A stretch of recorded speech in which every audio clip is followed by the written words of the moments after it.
Hello and welcome to episode 475 of the Awesome Comics Podcast, the place where the small press makes one hell of a big noise. My name is Vince Hunt and joining me as always is the creator of the comic series Vanguard, Dan Butcher. Hello. And smells like mouse gravy. It must be Tony Esmond. Oh, did you have some this week? I had some mouse gravy. Loved it. Did you? Just for anyone who listens to mouse gravy. Anyone who listens to these episodes out of order, because this is the sort of show where you can. That was a reference to last week's episode 474. Was it? Which got a bit lively, didn't it? Last week. Yeah, got a bit crazy. Yeah. But we're okay now. We're okay. We had a guest on this week. We had like an intellectual conversation. Yeah, vaguely. There was some dick jokes, but we spoke to the wonderful Nick Gonzo about all things and zines and a very cool event you're going to want to check out soon. I have a theory that comic events are on the rise again, and it's down to things like that zine fair. Yeah, I think I think it's comic events like that are on the rise. Not like when we started, we had like a comic event at one point before lockdown every weekend. Yeah. We could have gone to grassroots events, some would call that's a good way of putting it. Yeah. And our roots are in comic books, and we're going to talk about lots of different comics this week. And the interview's great. The amount of down to Nick completely, not down. It's a brilliant chat, and so many comics get mentioned. And do you know where else you can find loads of comics, chaps? Global Comics. Of course. Wow, who are they, Tony? I haven't got the spiel. You're meant to do this bit. Well, you could just sort of say, well, they're our sponsor. Oh, they're our sponsor online. They are. Reading app. Yeah, they are. With thousands of comics. They are. All right, you haven't got the spiel. Yet you're trying. I appreciate that. You tried something. It didn't work, and now we're going to move on. But Global Comics. Patronising, isn't he? Ruined me there. Absolutely ruined me. I tell you what, make yourself feel better by checking out Global Comics, because they're the place to go for digital comics. Look.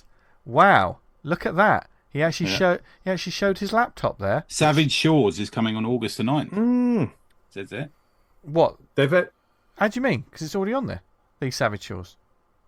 Oh, is it? No, it's as a vertical. The vertical. Oh, we'll get into that shortly. Okay. Because Global Comics itself is a brilliant place to go and an app to use. There's a huge library of titles available to read. Thousands of indie creators, hundreds of publishers like Image, Boom, Tokyo Pop, TKO Studios, Mad, Cave Comics, Source Point Press, Humanoids, Dynamite, to name but a few. And the catalogue's still growing all the time. At this point of the show, I always say, what have we checked out, gents? Or what have we seen? What have we got? Vince and Dan, have you ever heard the phrase that sex sells? Yes. Always. That's why I started the show. Go on and find the Dynamite comic called Armour, which is a trade paperback. I know I read loads of Dynamite comics. I've got quite a few on my pull list. Well, you mentioned in most of them. Yeah, at the moment. Yeah, I'm not mentioning this one, which is a real shame, because this is a bone fest. It all happens in this comic. Just to be clear, it's not Jeff Smith's bone, is it? No, it's not. No. But you know how like a lot of Dynamite comics have like a lady in different versions of undress and stuff. You got the Red Sonja stuff, haven't you? Classic. Yeah. This goes for it. Okay. Surprisingly so. Wow. Okay. Yeah. I'll be checking this one out. Karma's a supermodel, and she gets in with she doesn't fall in love with her because things happen with a photographer, and there are orgies and other things involved in this comic. Worth a read, I'd say. And the other one I was going to recommend is absolutely massively robbed at the Eisner's Local Man. Volumes 1 and 2 of Local Man are on there, so you've got to catch up. You've got both volumes on there. Oh, that's fantastic! They put both trades on there. Yeah. Good. What about you, Dan? I was looking, there's a whole section in indie comics, and there's a couple here that look great. Got Pen Man, 7 issues of that. I don't know what that's like.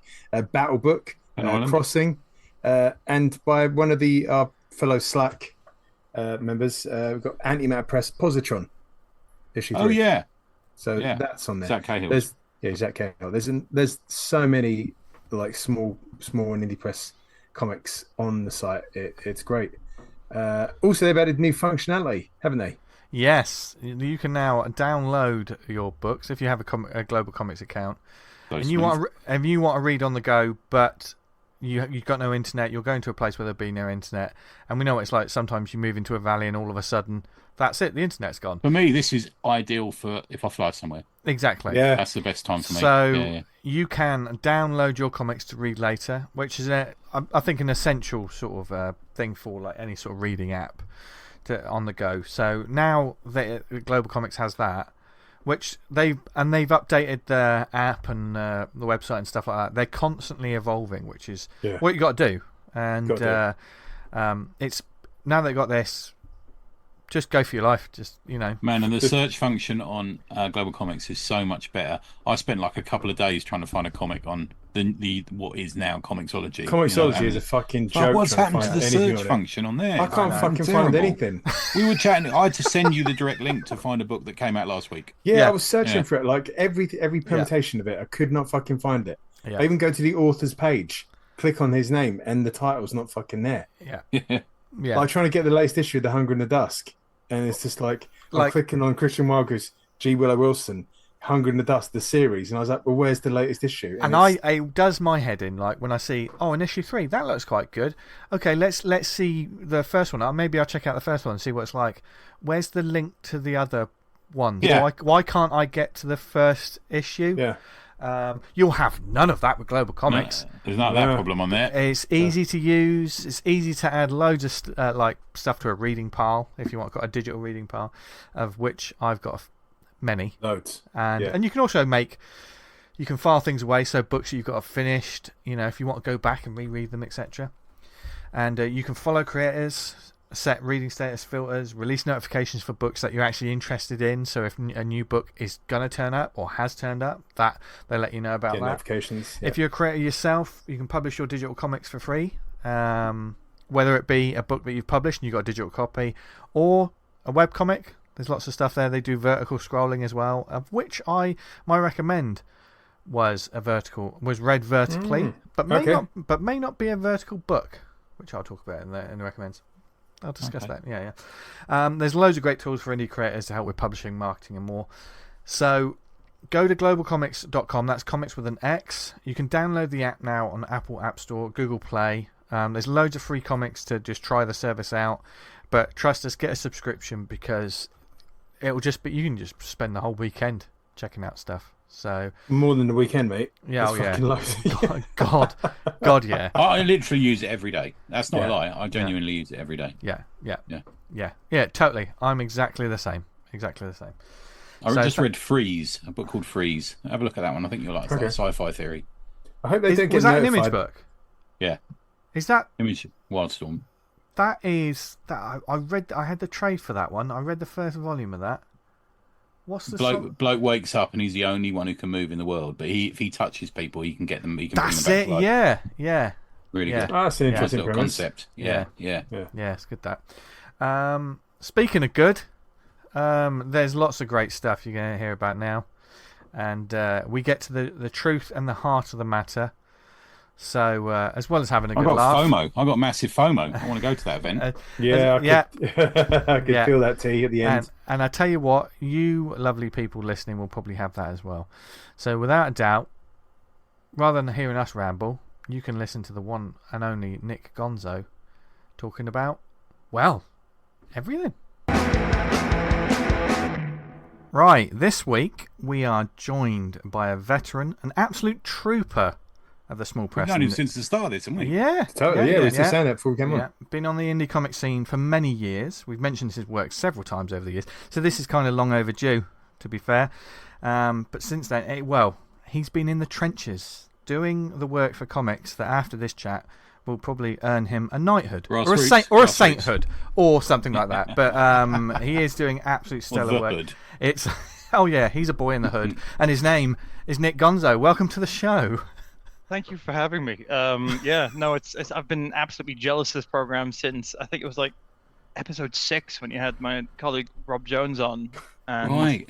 I've been just Have chomping at the we bit never, since then. Have we never had you on, Nick? No, it's my first Really? time. Fucking hell. Yeah. I think there was a brief interview clip during one thought bubble way back in the day. Yeah, okay.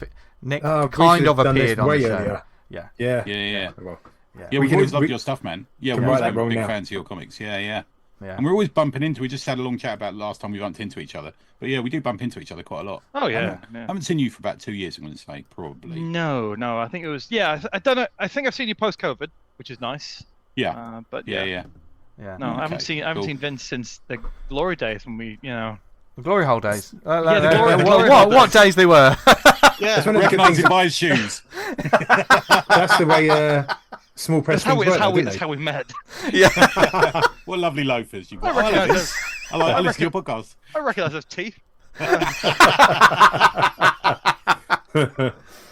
Oh dear, but one of the many reasons. I mean, this is long overdue. There's so much we got to talk about in terms of like self-publishing your books, and we know you've been doing like workshops and zine stuff. You've been like flying the flag, but you have an actual event coming up around the sort of August bank holiday. This is the beginning of August. If you are aliens, listen to this in the future. It was the beginning of August 2024 when we started talking about this. But the bank holiday weekend, I believe you've got quite an awesome sounding event.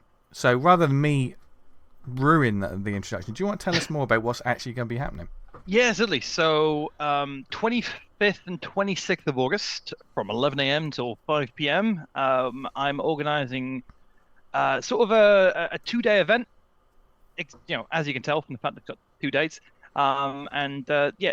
It comes from my love of my comics and zines. And I was talking to the owner of Left Bank, which is an event space in Leeds.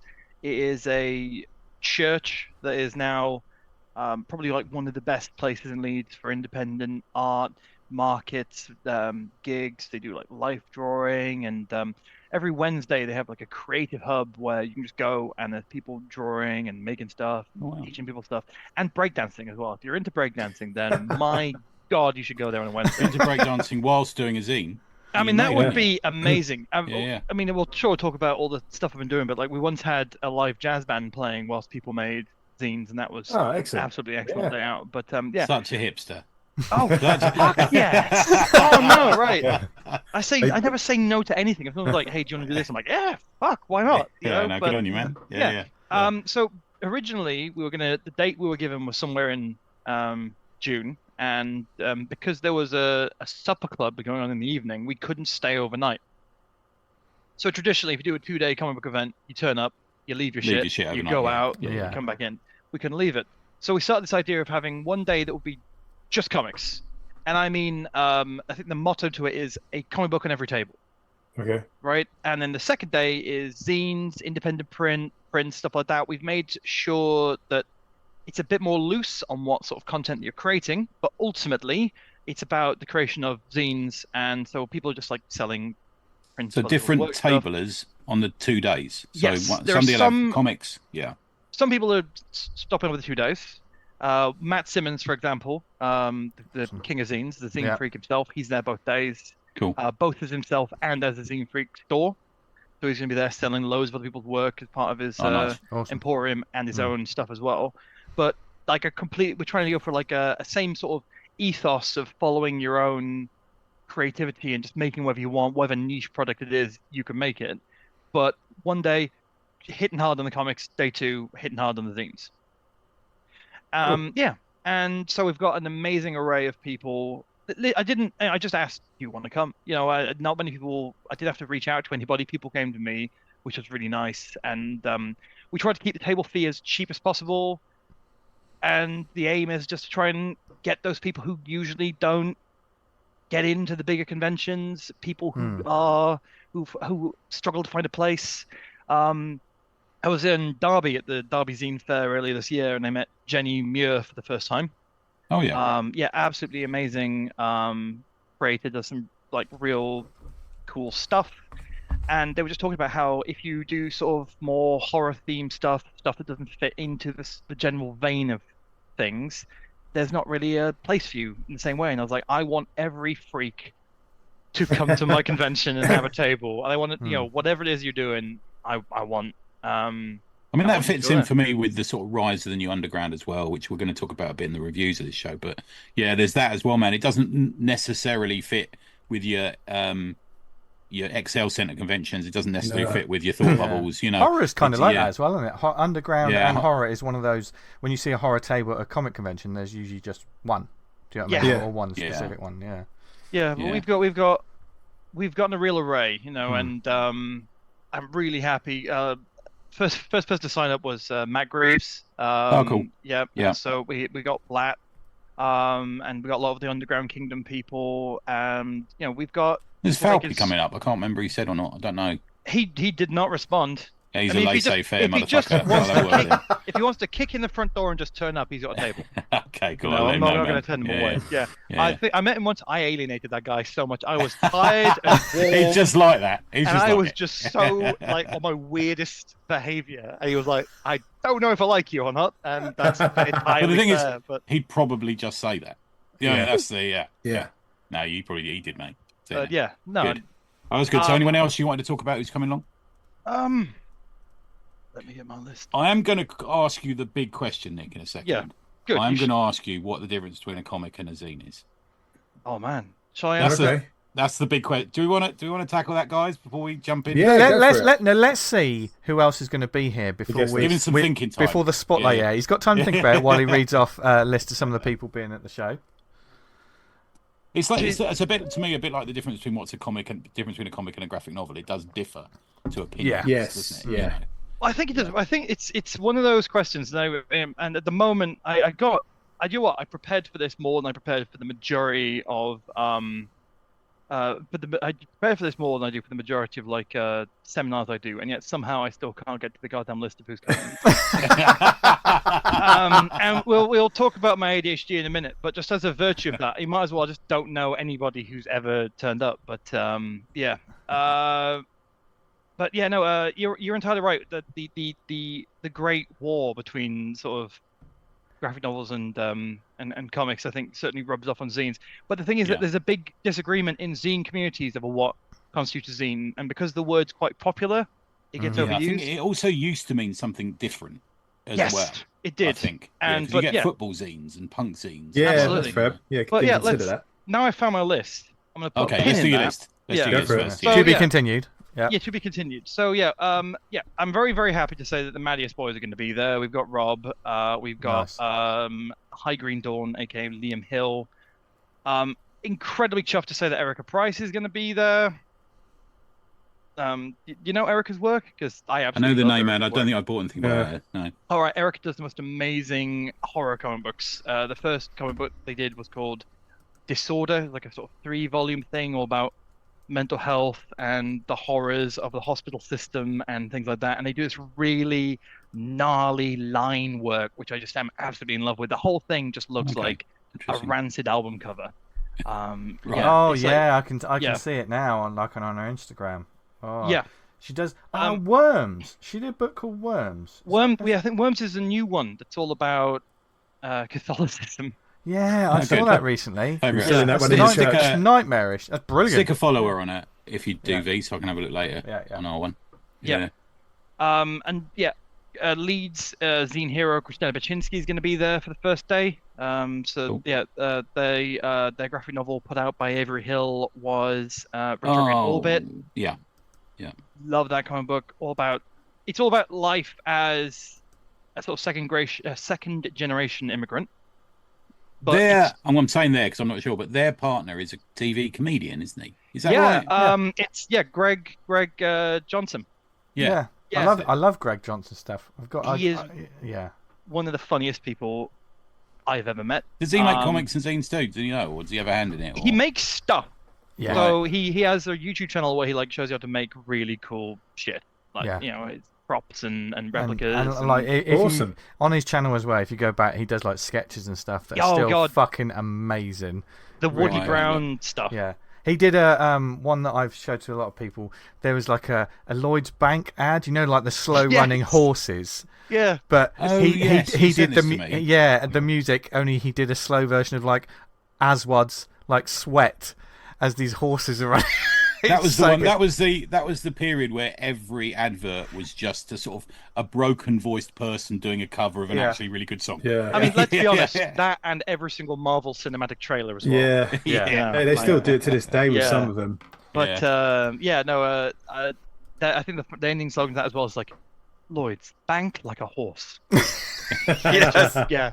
But he does we talked about Kristyna's husband instead of their work. Just on the note on that one as well, he did like a series of sort of character pieces where every single one is like a different internet type of person. We like does an unboxing video and a like a life hacks video, and just the educational video on how to play a really complicated musical instrument called the shenanigan. If your life will be separated into 2 sections before you watch that video and after, it will change your DNA. But but Kristyna's work's amazing, and they were always a creator that when I was sort of coming up, because I've been doing this 10 years now. It's been 10 years since my first thought bubble this year, 10 years since 50 Signal came out, and people started noticing I existed. But when I was coming up, they were thank you. Out of print, should really do something about that. But didn't we all, man? We're all guilty of that, aren't we? Yeah. So many hours in the day. But when I was first coming up, I was just like, I want to be this person so bad, and you meet them and they're just the nicest person as well, and that makes it all the worse. But they're going to be there, and they've got a zine as well called Zine Me Up, which is all about Star Trek: The Next Generation, which is We're going to talk about Star Trek in a second, its importance in zines, but it's really good. Yeah, no, well, I'm about to go off on one. I'm on that journey. Yeah, I'm ready for this. Friend. I'm a fucking massive Trek fan. Oh well, you buckle up, son. It's coming. Make it so. But the really good Star Trek, not the shit stuff. Do you know what I mean? No, absolutely. Well, there's enough of that. We've got John Allison of Bad Machinery fame as well. Who's they've been around for yonks for Scaring Around, but they've actually got a debut book coming out at Stapled, which is insane. The idea that somebody like John Allison, who's been like a Topico webcomic guy, that when I was at uni, we were like... The Image publishes them, didn't they? I think so. I'm not 100% sure. I should check their details that they sent me. But either way... They do the Great British Bake Off thing, that book. Yeah, because that was the same creator as... Giant Days. Giant Days. That was it. The reason I went quiet then is I literally had to turn around to look at my bookshelf where I've got 3 completed collections. Was that? Yeah. Was that my Image?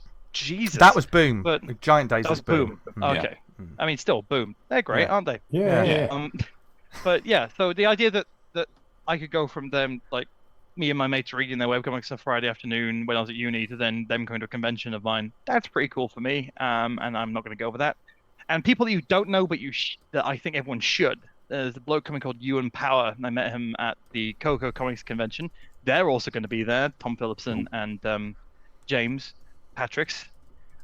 They confuse me by having a real name and a fake name, just like me. But I do that. I work with a couple of guys called Greg and Fake, and I don't know who's which. No. I just know their proper names. It's just mad, isn't it? Yeah. I work with a couple of guys called Vince and Dan, and don't know if they're even real. Yeah, I think I posed the question, didn't I? If we could go back before we started the podcast and making our own books, would you have a stage name, as it were, as opposed to your real name? Yeah, I do on some books already, don't I? So yes, you do. You're right. Yeah. Well, you've got a stage face because you've got the whole Steven Seagal. Yeah.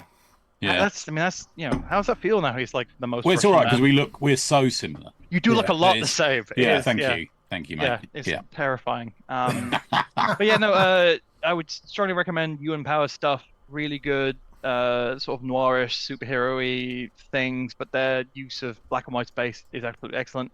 Met them at Coco Comic Con, and I was thrilled when they applied. So that sounds awesome. Yeah, so there are some of the people I'm very excited to tell you about. Good but stuff, also, man.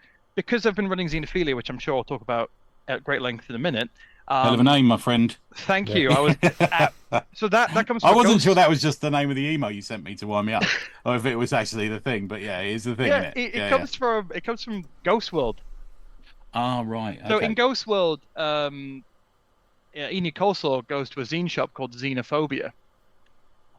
And when I was thinking of setting up a club, I was like, I can't call it that because that legitimately is a bad thing. But I was like, let's swap it around. Zineophilia, let's go. It's stuck. That's really awkward when you have to go into school. Yeah. So I'm there, like doing Tom, you're saying you're a paediatrician. I can't say I agree with your life choices, but thank you for being honest. Yeah, but you can get into the Olympics, no problem. I was a fan of beach volleyball till then. That's our third week with the beach volleyball. Yeah. Joke, isn't it? Yeah. God, we're so current. Topical fingers on the pulse, and we're taking it anally. But what the hell is saying? Oh yeah, going to a school, standing in front of you like, "Hi, my name's Nick, and I'm from Zineophilia." And you get blank stares of all these kids looking back at you. But yeah, when I set up Zineophilia, it originally, when we first started doing it, it was literally just I handed out pieces of paper and pens to people just to draw stuff. But it really evolved. We got loads more materials and stuff, and I'll go into the ins and outs of what it actually is. But we've managed to get tables for so many people who never made a comic book before until they started coming to our event. And I've got one creator called Eden Avery. Their stuff is excellent. They've not got an online store. They've got an Instagram and that, but like they've not got any sort of presence.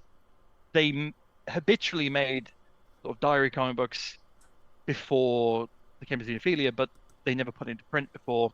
And now they're selling. They've got 11 zines that they're going to be selling, and they're all excellent. And that's what really fills me with pride, is the idea that we've given people the confidence to just do the thing. And I think that just do the thing should be comic book's motto. But yeah, I agree, man. Would you like me to talk about the difference between a comic book and a zine? Well, let's try. So basically, what is stapled is facts, just a murderer's solid. row of guests that you need to be at. So stay tuned for like more details on it. And we'll talk a bit about the origins, how you got to it after this bit. I think that probably works quite well. But there's so much to get into right now. So come on then. Oh, what's God, the difference? Know, right? This is people are going to be sitting with pens poised, ready to get Nick Gonzo and the ACP's definition of what a zine is. Well, I did a podcast with Eamon Clark the other day. We're both old fuckers, mate. Do you know what I mean? And neither of us knew. We were accepting of it, but it's one of those. It sounds like a logic problem because like some zines are comics, some comics are zines, but not all of them are the same. So the word zine was first used in 1940. Okay. And the whole zine culture, even though like radical publishing and underground newspapers and pamphleteering has existed for hundreds of years before the word zine first started, the zine culture owes itself to Amazing Stories magazine. So Amazing Stories magazine was a sort of early 1900s thing. Things started in, I want to say 1911. I don't have a note for me. And it was publishing science fiction stories, but it didn't have the word science fiction hadn't been invented yet. It was pulp, they called them. It was real pulp. Like it was cheaply made stuff. And the origins of pulp fiction stories come from there. But it was called science romance, and you'd have people like they republish old H.G. Wells stuff. Isaac Asimov got his first start inside this sort of publishing. Big names came out of it. Edgar Rice Burroughs did a lot of his stuff around that. Exactly, all the John Carter of Mars stuff, which obviously led to the excellent Disney adaptation. Definitely. Yeah. Who can remember that? As in, who can remember that? I only really remember the princess from that film. I can't think why, but yeah. And he did a lot of jumping. I mean, the princess's outfit is no patch on the original, but yeah. Because that was all Frank Frazetta as well, doing all the front covers. Yeah. And he was just drawing. He just loved drawing his wife. That's what I loved about Frank Frazetta. It's Frank Frazetta loved. People always go, "Oh, Frank Frazetta, like he loved women." No, he loved his wife, and he would just draw pictures of his wife and just put her in all these things. And himself. I mean, But only slightly a bit more. Very muscular. Very wholesome. But and so what you would do is you'd write in saying, "Oh, I really like this story, but I have some notes," and the publisher would print them with your address. And people started mailing each other about stories and sharing their stuff. And then in 1930, when the Great Depression hit in America, printing dropped, regularity of stories dropped, publications dropped. People went to fill the gap with their own stuff. And that's where people started making fanzines. And so fanzines were just like, instead of magazines where people, were made by publishing companies, fanzines were magazines made by fans. And people started publishing their own work. Superman first appeared as a villainous character inside a fanzine, science fiction fanzine. Loads of things we come to know as being sort of really prim and finished started out with people just making stuff and sending them to each other, and they evolved and changed over time. People started writing less about science fiction, more about personal details.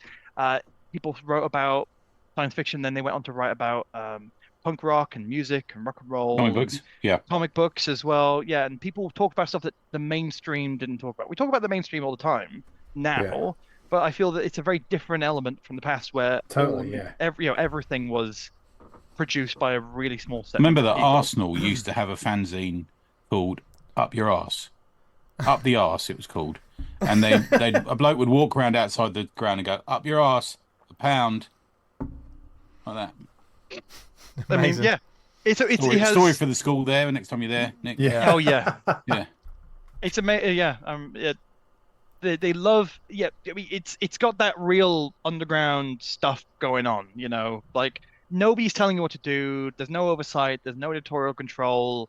So the first scenes that were made were like really super gay. It gave a voice to creators of color that were like denied the ability to publish inside, primarily. A lot of them are hen's teeth are really expensive to find, especially the punk ones. Yeah, super expensive. Yeah, it's quite a collector's And the market. really weird thing is that people talk about these zines that are super important, but they ran for like one issue. And the type was like 0.5. And it was done on a typewriter with no spaces. And you're trying to read it now at my age, and you're like this. Yeah. I mean, there's great repositories online of all these different things. But, I mean, it did sort of evolve into comics. When Zap, this regularly sort of seen as the first underground comic, which really wasn't, but it was the first one that people really ran with, Robert Crumb Zap. The guy who published that traded his hi-fi to a beat poet to use his underground newspaper printing press to print it. So because when you had the Comics Code Authority, it was telling people exactly what they couldn't do. The villain could never win. You could not be critical of like law enforcement or judges and things like this.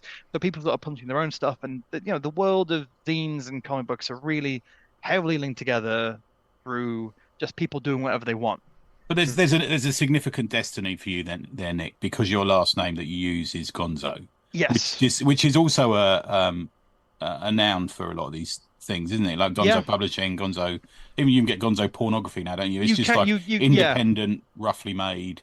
I mean, I picked a name because I trained to be an architect years and years ago. So I actually went through and did the majority of training to be an architect before realizing I was shit at it. And so I had to like have Nick, the architect, stand-up individual. He had the portfolio and stuff, and I was like, but I still want to make all these gross comic books and sci-fi and write angry blog posts and stuff. So I, swapped to the name. The architecture career fell through, so now Nick Gonzo exists, and the real me is just lost. So there's a whole different thing. But Hunter S. Thompson was a guy who like true Gonzo journalism stuff like that, and just doing it. That's the thing. The ethos is you just do the thing, and occasionally you release a comic book like Boiled Angel, and you get tried under the 70s law in America. But most of the time, you make something cheap. You make Mickey and the Sky Pirates. You release it. People read it, and you can fuck about with stuff that you can't do with comic books. Yeah. You can use. I think occasionally I decry things that are a little too swish and designed and printed corporately, and I think which is where zines have a favour for me is they're photocopied often, aren't they? Yeah. They're much more DIY. Is that? I mean, so I'm doing a PhD at the moment in zines and mental health, and so I'm quite a few years into this process of sort of working out how zine social clubs and making things collaboratively and as a community can then go on to help improve individual well-being and emotional connectivity. Right. Because ultimately, I always thought to myself that whenever I write a comic book, it's kind of a bit of an exorcism of an element of myself I want to explore. Like an art therapy thing? Yeah. So I've been subjecting that on other people. I thought I might as well encourage others to saturate the market.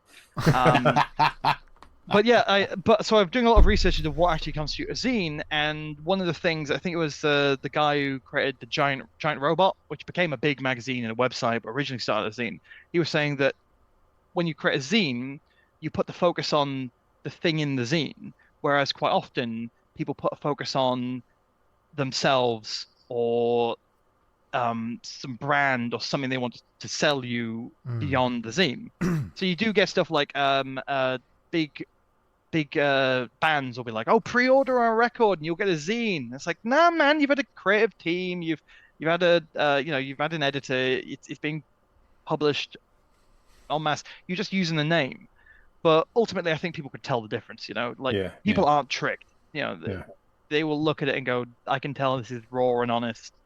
Authentic, yeah. Authentic, yeah. So there are a lot of, I suppose the you sort of think about in terms of comic books like ashcan printing, where people just like print stuff to get out of the way and just have which has made a bit of a comeback recently. We've mentioned ashcan a couple of times over the last year. Yeah. It's something that we saw a lot with Image and stuff. Yeah, that used to be a big thing in like mid-90s, wasn't it? There was always you could. The ashcans. Yeah, it'd always be the ashcan that somebody associated Rob Liefeld had made that you knew would never be a comic. Yeah. But it was just an ashcan available, so it's quite a cool little thing. Yeah. And I mean, the really weird thing about comic books, and I was thinking this earlier, not to recommend another podcast on a podcast, but there's a podcast put together by John Locke and Nick Angel, who are big Punch Studios. Yeah. And they do one called a show called Hate. What they do is they just get together with something they hate that they found out about during the week and something that they love, and they just talk about that.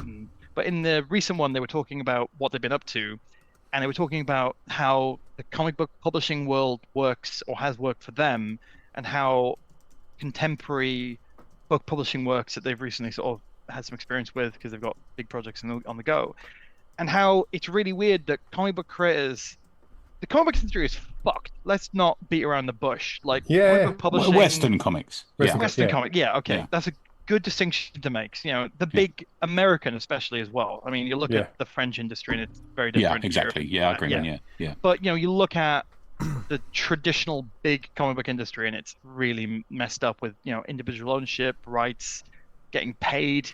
You've got like big publishers doing Kickstarters. It's like DC doing a Kickstarter for a comic book, and it's like, mate, you're DC. You got that Warner Brothers cash. Come on. Yeah. You can't do this, man. Why? Yeah. And the really weird thing is how people at the bottom looking up, people trying to get started out, they look at that and go, I want to replicate that. And whereas the sort of ethos of zine making is you'll make one and just chuck it at a bunch of people, and you've not got caught up in that whole element of I've got to try and get it right this way or that way. I need to make it look right. I need to over the years paper. Yeah. Nick, over the years, I agree completely, mate. We've seen two kinds of people like who just want to make a comic, and then people who want to make a comic in order to get hired. There's a real distinction there. People who just want to make a comic because they love the medium, it's going to be fun, they're doing it with their mates or they're doing it themselves. You can take them to true believers like we talked about earlier, or stapled and just sell it. Or there's people who are like desperate. The stink of desperation is all over them because they want to get a job at flipping Vault or somewhere, Yeah. I mean, I don't think you'll mind me saying this, but I was once talking to Tom Ward about the Thought Bubble mid-con party, and he says that quite often there's like this 50-50 split between people who are there because they enjoy the community and people who are constantly looking over your shoulder, waiting for something more interesting to come in. Who else can I speak to? Yeah. We all know those people, don't we? Yeah. And I think that a gift that I've been given is knowing that my art style is not for everybody. It's not. I don't try and fit into the mold of everybody else. That's a power and a credit. It's a plus in itself. Yeah, I think so. But I think that the thing is, what you got to do is you got to recognize that. And I think that a lot of people don't sort of think, they want to be somebody else, but they should just. Well, we talked to Miller about this, and he talked about peaks and troughs in the industry, and it's always when we hit the bottom of that trough in relation to financially supporting the industry, where we get the more original stuff, because people aren't looking to be millionaires. They're not looking to have 100,000 because they know it's not going to happen, but they're quite prepared to take a chance.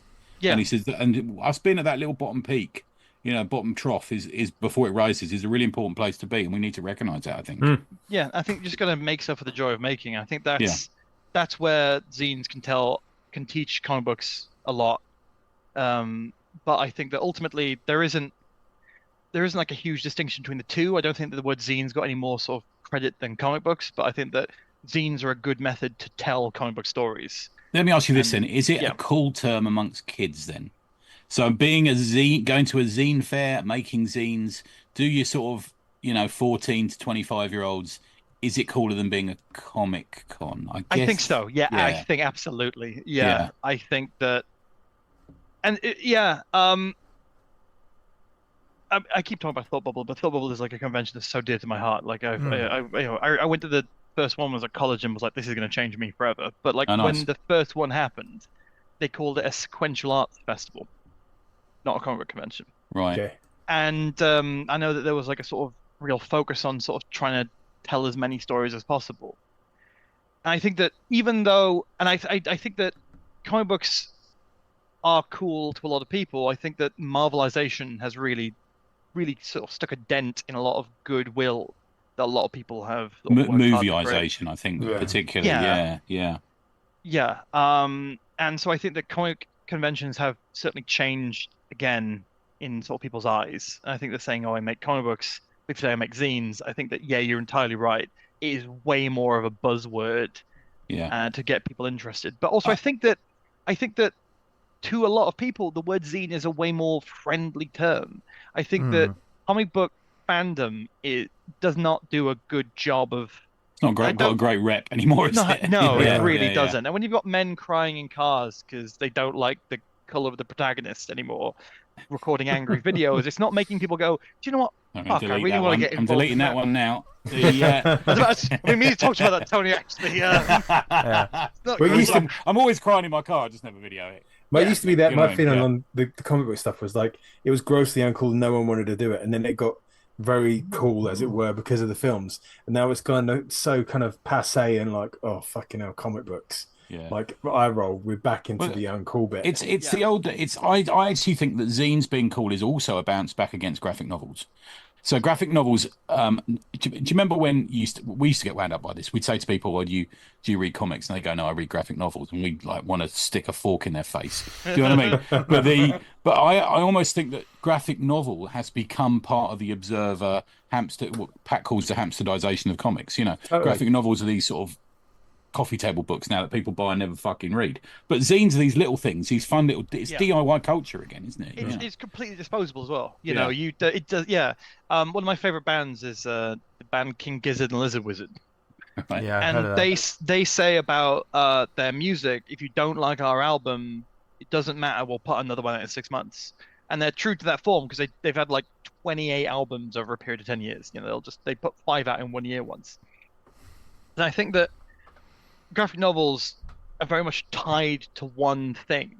I've got right in front of me right now, I've got Ducks by Kate Beaton, which I'm going to talk about how much I love it in a sec when we get to the bit of talk about how much we love comic books, but it's fucking massive. Yeah. And so if you're going to sit down and make this comic book, you're going to damn sure believe that Jonathan Cape are backing you up because this is so much of your time.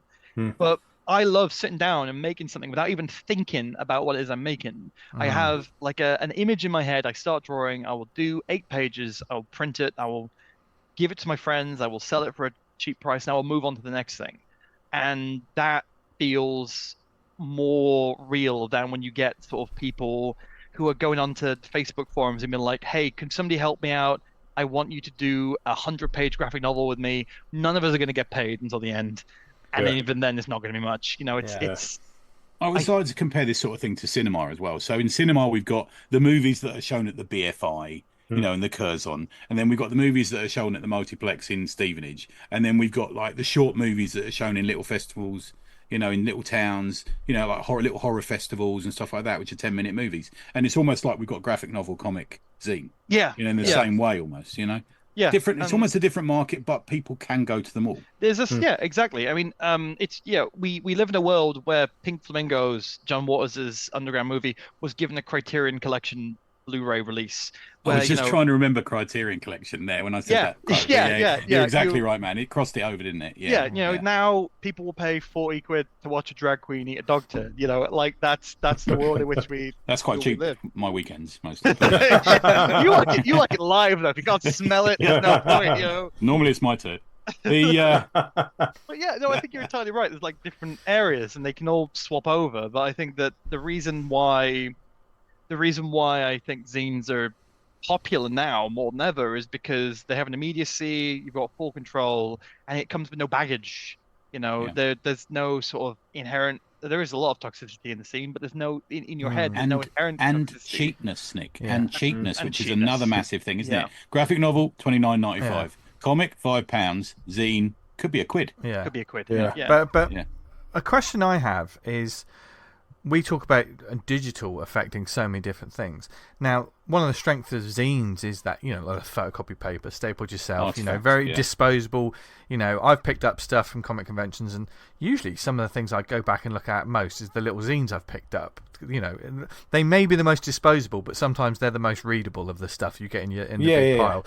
But digital changes that. So what is the digital landscape like for zines? Does it exist? I think it did way more than it does now. So if you're interested in zines, there's a book by an academic called Teal Triggs called Fanzines, which is just a complete history of fanzines from their early days in science fiction and Star Trek, because Star Trek was where zines really became super popular when that was on TV, and it got such a huge following that fans of Star Trek would write to each other and create loads, and that's where zines got weird too. Like that's where we Is that where we encountered slash fiction? That's where slash fiction was born. Kirk and Spock. Here we go again. Kirk/Spock, and it's where you just take two protagonists who may not have anything other than an implied relationship or romantic relationship or no relationship at all, and make them fuck.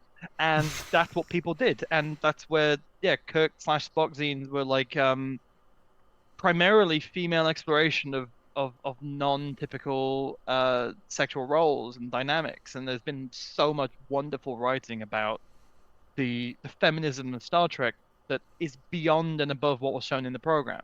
But on the whole, even the original series demonstrated strong, competent women in on the same level as men. Whereas you look at comic books, and when Wonder Woman first joined the Justice League, she joined as the secretary, and it's not the same time period, but it's a similar sort of viewpoint that and so that really sort of ignited a lot of people, and that's where things got weird and exciting and interesting, is where the mainstream, the more people making them, the more fucked up they get. But Teal Triggs' fanzine book is £151 on Amazon. Fucking what? World of Books, 20 quid. That's what I guess. Yeah. Just look for a second hand. If that's, I'm not going to recommend buying 150 quid. But no, I'm not. But by the way, if anyone is listening to this, and if you've got Volume 5 of the Goon Collected Edition, the hardback that Dark Horse did, and you want to sell it, please, for the love of God, call me. Yeah. Because that is expensive, and I got it before I did not get it before it went out of print. But anyway, Teal Triggs' book, it's got a section about the birth of e-zines, and I think that, you look at when the internet was fun, and the internet was a playground and people could do stuff. People started cool Twitter accounts and Tumblrs and WordPress blogs, and I think the fandom turned on there. But I also think that I think that that's gone now. Those days are over. I think that fandom can't exist in the same way, because I think there were like 4 websites showing pictures of the other 3. And I think that the reason zines are rising in popularity is because it's got an immediacy that you own completely. And also, I think it's got a closed loop. You say you like something on the internet, and there'll be like 100 people waiting to tell you why it's shit. One of the things I did when I started to try and work on my own mental health was just never tell anybody why something sucks. Even if I don't enjoy it, I don't need to tell them. Somebody else's joy is important. Yeah. But a lot of people didn't get that memo. And so I think that the zine fandom is really going through a renaissance now, because the internet has become a more poison place. These communities are so a lot of the stuff isn't online, online, is what you're saying. A lot of it is just purely on a table. Yeah. And there's no, I mean, the really weird thing about zines as well is that creating an online store feels like such a weird thing to do, to sell your 50p book. Counterintuitive, isn't it? Yeah. There's a lot of things that will only exist for in a small community, and people will talk about it, shares scans and stuff like that. But it's, Yeah. I mean, there's a couple of there are some legendary zines out there, aren't there? Like the Bumhole version, which is Matt's Cats zine. Cats the movie zine. We love that. Yes. I mean, there's a couple we talk about that I'm sure will never be reprinted again. I mean, Matt Simmons is a zine machine. That guy. He's promised to do me those June zines. He's promised. My favorite one of his is called The Little Death of Superman. and he came up with that the day before. Like he was drawing it the day before Coco Comic Con last year or this year, or whenever it was. Time's an illusion. And it's about the anime. He's watching the animated Death of Superman film, and the fight between Doomsday and Superman is really sort of erotically framed. So he made a zine where Superman and Doomsday just fuck. They just go at it. And he told me that somebody bought it from, like, he made it, printed it, and then put it there in like a 12-hour period. And he made one run. I don't know if he's going to reprint it. I really hope he does. But like, he had somebody buy it, and the guy came back and was like, "I did not expect this to be this." And you can have a dumb idea, make a thing, sell it to somebody in a short period, and then never need to think about it ever again. And, Mate, every time I see Falpy, he goes, "I've got a new one," and he hands me a new one every time I see him. Yeah. And that's a beautiful thing, isn't it? You know. Right. Now, don't hide your light under a bushel now, because we know that you're doing one as well, Nick. Yes. So we've got something you were just talking about before we started recording. You never felt like you belong. So did you want to talk a little bit about that? Because that sounds really interesting. Yeah, sure, absolutely. So, so I started comic books 10 years ago, and when I was doing comic books 10 years ago, I was a very different person. When I started doing comic books 10 years ago, I thought you had to pretend to be an asshole in order to be entertaining, because there was a real... Hang on a minute, is that not right? Okay. No, in fact, again, I got some notes after this. I think that there was a real sort of toxic cynicism inside the 2000s, and there's a lot of people that are really entertaining and super cool people like Charlie Brooker, but they encourage an arseholery and a sort of holier than thou element, which really bled into a lot of an impressionable 20-somethings like me that I was just, I felt like upon reflection, a prick. And what I didn't realize as well is that I had pretty bad ADHD that I was self-medicating by drinking lots. Okay. And sometimes I wouldn't drink at all. I would go for a couple of months and not have a drink, and then when it got bad or my mood changed, I would rely on that simplification of my emotions through drink. And I realized eventually that I was an alcoholic. I just, whenever there was a bad thing that happened, the first solution was to get drunk. And I was just saying before this that I would go to comic book events, feel depressed that I wasn't immediately the greatest person on earth. There's no queue at my table. Don't they know who I am? Get drunk, and then that's not a way to live your life. I remember. I hope you don't mind me saying, but you just said to me that you came over and said hello, and the look on my face was that we'd met like 4 times before, but you didn't recall it. I think that I was before we started this, and before you made me stand up and listen to the theme tune. I don't know why I had to take my shirt off. At least your shirt. Yeah. Well, I mean, I am naked from the waist down anyway. This is a Zoom call, but that's just Sunday night, dudes. That's just Sunday night. But I met you a bunch of times, and I don't think and one time we met, and I was like, "Oh, Tony, so nice to meet you. I never met you before." And you just looked at me, really just with a sort of sad look, and just went, "We've met loads of times." And I just remember that in my head, be like, "Wow, do you have a problem?" I didn't have a clue, man. I didn't have a clue. There's a lot. All good due respect to you. There's a lot of wacky people in comics. I thought it was just a funny little thing, I didn't presume anything. No, and I couldn't tell. I think that the shame that you feel a lot of times is entirely internal as well. I remember there was one time after a thought bubble, me and you, Vince, I got really drunk somewhere between a pub and going to go watch Daft Punk at the town hall, and it was fear, I think, in myself that I wasn't a good enough person. I needed to be entertaining, so I was trying to rein that all in. So I've been sober 7 years now. Got sober in 2017, and that was sort of around the time that I was like, I kind of want to go out and have real friends. I've just alienated everyone around me by being an asshole, and I think you're internalizing again, mate. I think you're internalizing that. I mean, you're entirely right, but you're entirely right. I think a lot of these things are you feel heightened inside yourself because you did it. But I'm aware that I wasn't a perfect person, and still I'm not. I still make mistakes all the time. You'll do, man. And I think it's all about reflecting on that. And in 2019, I decided to go back to university and do a master's in art, and I did that. And COVID changed my progression, but it was primarily about sort of truth and art. We were living in a really weird time vis-a-vis fake news and things. And shortly after I graduated, I went to my former dissertation tutor and was like, "Can I get a job?" And he's like, "Absolutely fucking not, no." but would you be interested in trying to do a PhD? And I was like, yeah. So I wrote up this dissertation, like sort of proposal, this thesis, and gave it to him. And he's like, I'm not accepting this because this isn't you. This is just something you think you should do. So I had a proper think about what it is that I do. And don't worry, I am going to get around to talking about my comic book in a minute. That's fine. I had a proper think about what it is that I do. And I was like, well, zines are it. Zines are my life. I started Zineophilia in 2019. It is a zine social club. We meet once a month in a bar in Headingley, and there's just art supplies, and we encourage you to make stuff. And the reason I wanted to make it is because as an adult, if you want to make friends, it's all booze based. You know, you go out and you drink, or you go out and you do a karaoke and you drink, and it's all I mean, drink and draw. It says it in the It's in the name, isn't it? Yeah, it is. It's in the name, and I know it's just a sort of. It's not a command. It's a suggestion. It's still. I wanted to create something that isn't like we're gonna get fucked up and we're gonna draw stuff. I wanted to create something different. So this was just we give you art supplies. I teach you how to make a zine, and then it's up to you. And we've had so many wonderful successes out of it. People have like moved in with each other. After having met at Zineophilia and been like, we're the same sort of people, let's change our lives. And it's become a real community. Amazing. And it was just me for a really long time. But now we have a committee of 4 people who act as the board, and then a general committee of more people and paid members, and we vote on what we do and which direction. And so I was like, yeah, I want to do a PhD.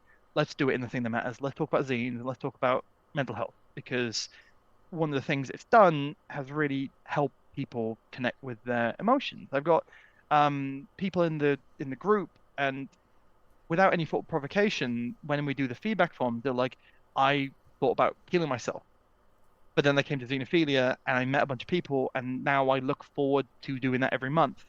And that's not an isolated case. I've had 3 or 4 people who've been like really at the edge of their tether, and we've not also given somebody a reason to live, but we've helped somebody find the reason that they had inside them all along.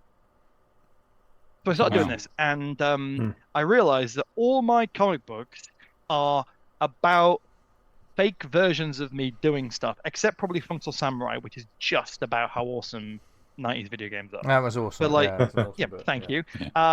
Like 50 Signal is about how I feel lost in the world. Pictures of Spider-Man is about how I find online dating alienating. You know, all these comic books are sort of about something in me, but I was like, I've never actually done a comic book about what is in me. They've all been allegorical stories, you know, it's all sort of tortoise and the hare shit. So I decided to start making a comic book. So I started working on something, and it's an ongoing project. It's going to be quite big, and I'm going to do it in little ashcan zines as we go along before it probably gets collected into something bigger. But it's called "You Never Felt Like You Belong," which is a lyric from a song by a band called Crack Cloud, who are a group of Canadian artists and musicians who make stuff to help deal with their collective addiction problems. Oh wow! And it's a very on the nose name. What, Crack Cloud? Yeah. You know what? For ages I didn't listen because like that's a shit name. But yeah, one of the That's best. like my band, Wank Cloud. I don't know if you know, there's a really great band called Cry Wank. Is there? There's really good, yeah. And my mate's got a musical project called Crank Wank. So if you're into wankcore, there is a band for you. Wankcore. Wank and crying as well. Wanker? Who'd you call me wanker? You call me wanker? Wanker. He was the lead singer of the Simple Minds, wasn't he? Yeah. Back to this. So yeah, I realized I'd never really dealt with my own emotions, so I thought I would do something that wasn't allegorical and just was about me. And I wanted to, so I read a lot of stuff. I read, you know, like a lot of Joe Sacco. I read, you know, Revisited Mouse, Persepolis, all the big sort of, you know, essayist comic books about your emotions and your feelings and stuff like this. More contemporarily, I picked up M.S. Harkness's Time Under Tension, you know, reading how people are writing about themselves. And I found more and more that I don't like doing a comic book where it's like, hi, I'm Nick, here's how I feel. I can't do that. So I looked at more obscure shit. And I think that like people like Gareth Hopkins have been a great inspiration doing these more abstract comic books and things like this. Yeah. Just talking about like the birth of the term graphic novel, people have a long-lasting debate about who created the first ever graphic novel. And I have always argued in a really pretentious way that it was Max Ernst who did a series of like woodcut prints and collages called, I think it's called like A Saturday Morning, Un Semaine de Bonté. It's in French. And it's just a series of images that tell a grand story, but they're not a comic book in the way you'd think. They're just sort of, here's an image, it's like hieroglyph, and it just tells the story. So I was like, well, what can I do? And I started just cutting up monoprints and doing pictures and oil pastel drawings and doing what effectively is a comic book, combination of images and text together, but in a really sort of off the beat way.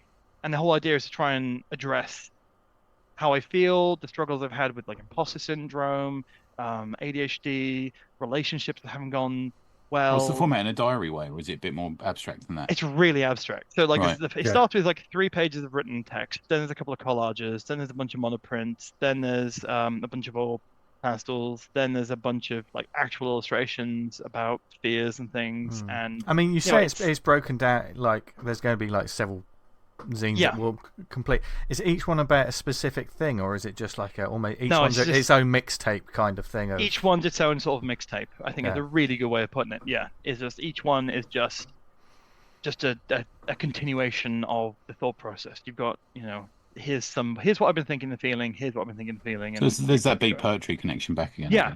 I guess. I mean, again, I think knowing my strengths, I'm not your trad comic book guy, and I've always been a great believer in comic books are comic books.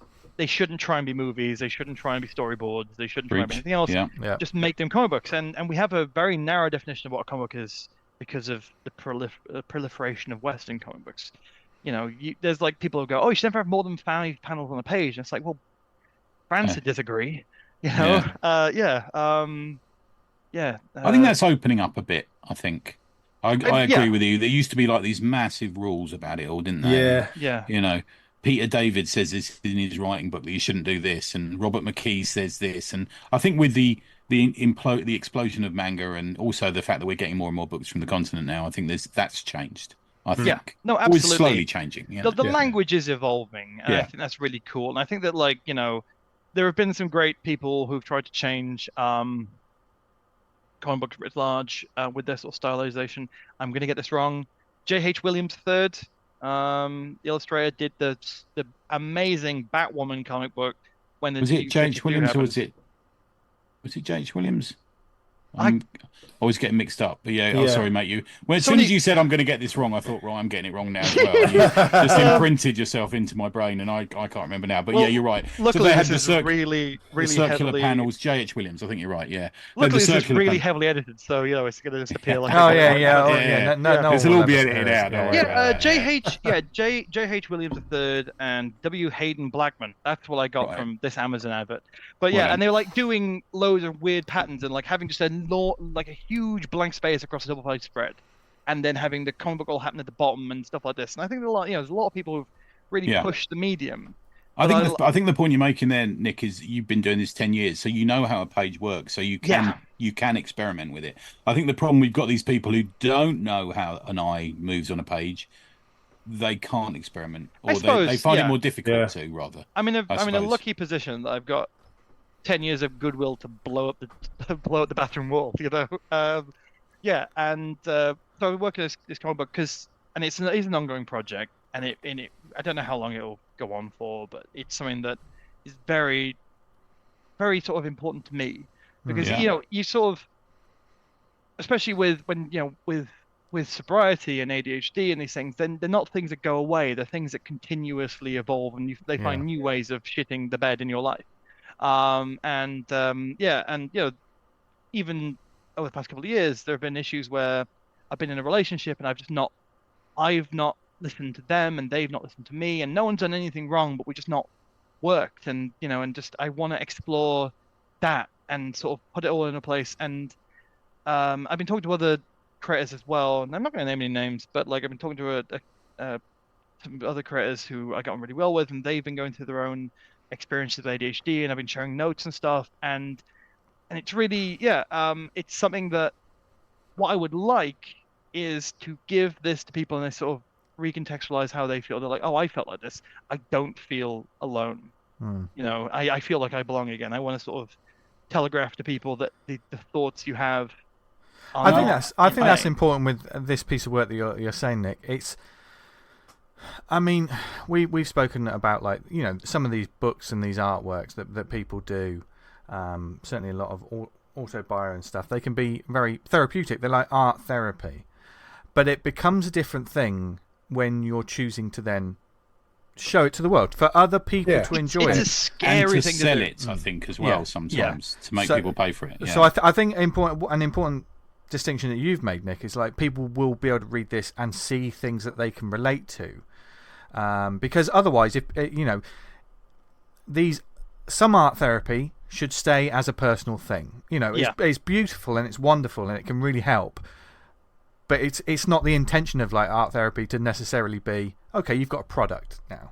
Yes, no, absolutely. I think, do you mind if I just interject just quickly there, Nick? Sorry, please, I'm doing a lot of talking. Yeah, that's right, baby cake. I am your guest. Yeah, that's what you're here for. Yeah. You're here so we don't have to do anything. This is. I'm genuinely finding this like really good, really interesting. I think the point I would make that it also steps slightly out of the circle of what we're talking about there is if you are making a comic about your mental health with the intention of making it so that somebody else can be helped by it, that it's done properly. Now, I think the point is, if you are saying, right, you should do this, this will help you. If that's not right, you got to be careful. I think the thing is as well, we raise a lot of money for Mind, for example, is our favourite charity. You know, the last couple of anthologies have raised money for them. And I think to say to these people, look, this is good for you. Well, this is good for me, rather. What's good for you may be slightly different, but this is how I got through it. But also, I think you need to seek help. If these thoughts are coming through, then these are the organisations. You know. No, absolutely. So, so just on the sort of the subject of different forms of therapy, I think diary comics are an incredible thing. Okay, and there are different forms of diary comic books. There are some comic books which I would say are viewer focused. Okay, so somebody makes a comic book and it's like, I know someone's going to read this, and I want that stranger to like me. So then you make a comic book that's like trying to, you know, like, oh look, my cat did something funny. Do you think that contains less honesty than some of them? I think that entertains us something. Yeah, I think that I think it's cool that you're making artwork, and I think that, you know, to make people laugh is a beautiful thing. Yeah. But it's that sort of Instagramification of your life, which is, you know, life's not perfect. You know, life is horrible sometimes. When we talk a lot about that, you've heard us talk about that, Nick, before, and that's the problem is these people, you know, they do these things, and it's just like, we know that's not real, mate. Yeah, exactly. You know? But I think one of the heroes of diary comic books, which I think they were an amazing creator, Rachel Smith. You know, all their stuff, their nap comic books, where like even just talking about the fact that they think they might not be a good mum, you know, inside the comic books they're putting out publicly every day is such a wonderfully brave thing, because, you know, people have babies, and especially if it's your first one, I wouldn't know, I'm not touching one with a barge pole, but you know, you have a child, it's like, am I doing this human being I've created a service? And you know, but online people are ready to tell you how to be a parent all the time, but they never tell you how it feels to be a parent. I think the difference comes sometimes, and the thing is with us is we meet a lot of these creators. Yeah. And not picking anyone out in any way at all, but we meet a lot of these people and we know they're not like that. Yeah. That's the problem. Like you say, the Instagramation of, you know, of diary comics. And we meet them and they're like effing and blinding and, you know, cynical fucking cigar smoking wankers. And do you know what I mean? And it's like in their comics. I asked you not to mention the cigar. But in their comics, they're these like, oh, look at me. Oh, I hate. All I'm doing is thinking about raising money for the third world. And you're like, no, you're not. Yeah. You know what I mean? You're real people. You know? And the thing is that, like, what I think Rachel Smith does and what I would hope to emulate is none of it's instructional. None of it's like, hey, sad act, guess how you can feel better. You know, it's because I think that is where you get into really weird territory. And there have been people in the comic book scene who have made comic books, and it's like my, I don't know, autism journey off the top of my head. And it's just like, you know, and here's how it happened to me, and this is how it should happen to you. And it's like, it's just bullshit. That's not how everyone's unique. I'm not looking for somebody to follow my footsteps, and please, for the love of God. I'm looking to sort of have those moments of connectivity where somebody can look at this and go, when I went to my first AA meeting, I've done AA, I don't mind telling people, don't follow me. I went to my first meeting, I went to a room full of a group of people who all had one thing in common and nothing else, which is just they all have a problem with drinking. And somebody said something, and I went, I've felt that before. I've thought that before. I thought I was nuts for thinking it. I can't believe somebody else thought it. And I would just like somebody to read my work and just kind of go, I'm not nuts for thinking that. I am not alone in this world. I think sadly these days the next step for a lot of people is they imprint themselves onto these people. You know, they think that this is like this sort of social mental health guru for them all of a sudden. You're like, no, well, that's not why it's designed like this. Is like, for example, I'm only putting words in your mouth, Nick, but that's not why I'm doing it. I don't want to be this sort of guru of how I got out of my rut, you know, whatever. It's just a little bit of an example, and it's real life is what everyone has done. I think a word that is overused and rarely seen that is authenticity. People talk about, oh, that's so authentic, but when you look at it, you're like, oh, I'm being my authentic self, and you look at it and think, no, you're not. You're putting on just what your you internet think self. is, There's a lot of that internet self thing, isn't there? When you meet them, they're so different. I think that the big one about the internet self as well is that the internet. It was a recent interview with Childish Gambino, and he was talking about. He said the internet robs us of moments, and you sort of you look back at the past and you look at, and he was talking about Thriller. Thriller came out and everyone was nuts for Thriller, and then that moment happened and it continued, and Thriller was absorbed into sort of popular culture and contemporary thought, and everything moved on. Whereas the internet is no longer a series of moments; it's a document. It's an ongoing scroll. It is the doom scroll. It's the Bayeux tapestry of human misery, and everything you do is locked in. When actually, mental health is a consistent journey of self-reflection. Contradictorily consistent. Yeah, almost. It's a weird thing to say, but it you're forever someone else, aren't you? And like for example, Black Dragon, this comic book I did just I think 2021. And it was like I did a first issue of a comic book, and I was really excited to do like a 6-issue arc. I'd never done a 6-issue arc before. I was ready to do it, and I chopped my own finger off. Completely accidental. I was chopping frozen broccoli like a moron the day after having gone rock climbing for the first time in 16 years, and I chopped the end of my finger off. Been reattached. I have no feeling the story in it gets whatsoever. better and better. Yeah. It's just like from broccoli we went to mountain climbing. This is just getting better, Nick. I tell a good story. What can you say? I'm a creator. I chopped my finger off, and as a result, I was out of action for like 6 months. And by the time that 6 months had gone past, I wasn't the same guy who was making that comic book anymore.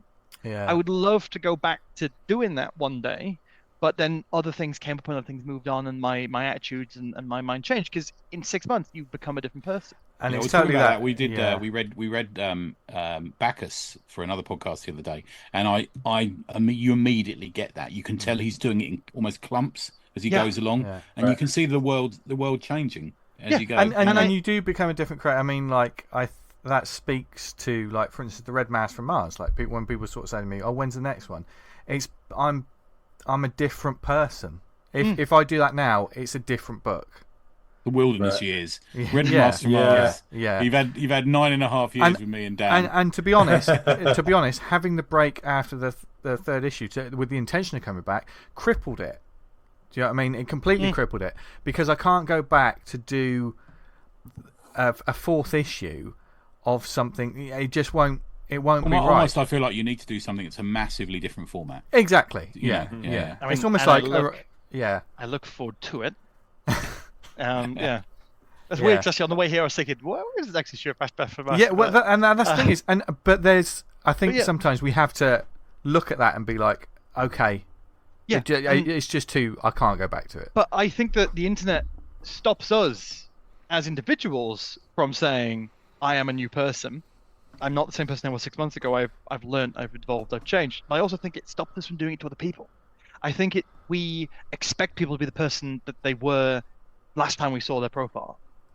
I think that the internet locks us into individual sort of modes of thought, and I think that we should, specifically mental health, that's the area that I'm looking into, we should constantly be reflecting and revisiting on daily, weekly, whatever, just always thinking, well, how do I move on from here and how do I keep going? Do you think also you should factor into that, how do other people move on? The thing is, I think we've got to the point where everything, I don't just mean comics, but if you look at Instagram and Twitter and TV and reality TV, it's all about ourselves. Yeah. Should we be about how other people are in our life? So I'm guessing that must be something you think about when you're. I mean, that's the worst thing, isn't it? It's the worst thing when you think back about things you've done. I mean, I walk along the street and I remember things I've done, and I literally make a noise. You know, 'cause I'm so embarrassed about what I've done. Yeah. Yeah, like, oh, why did I say that? But that must be a big part of what you're doing, Nick, as well, because you've had the drink's been involved as well. Yeah, I mean, for me absolutely. too. But, you know. Absolutely. You know, and the thing as well is that one of the great gifts that having an attention deficit hyperactivity disorder gives you is that every now and then you'll be like just stuck in a loop of thought about we only remember the bad things when you've done the bad things. Yeah. And the thing is that I have, you know, I'm not going to get down to the nitty-gritty on a podcast which is got a nice amount of cock jokes in it. But Not enough so far. Not enough, no. Well, I'm sure we'll get to the end. We'll just say Willie's a bunch. But yeah. Also, just noticed that it now looks on this Zoom video like I'm in a cave. Like the light has gone dark. Yeah. But yeah. You know, there are people in my life that I genuinely hurt, and when I had the strength to do so, and I thought it was right to do so, because you don't want to insert yourself into somebody else's life who you think you can do more damage to. I reached out, I apologized, and I opened a dialogue with them, and I talked about it with them.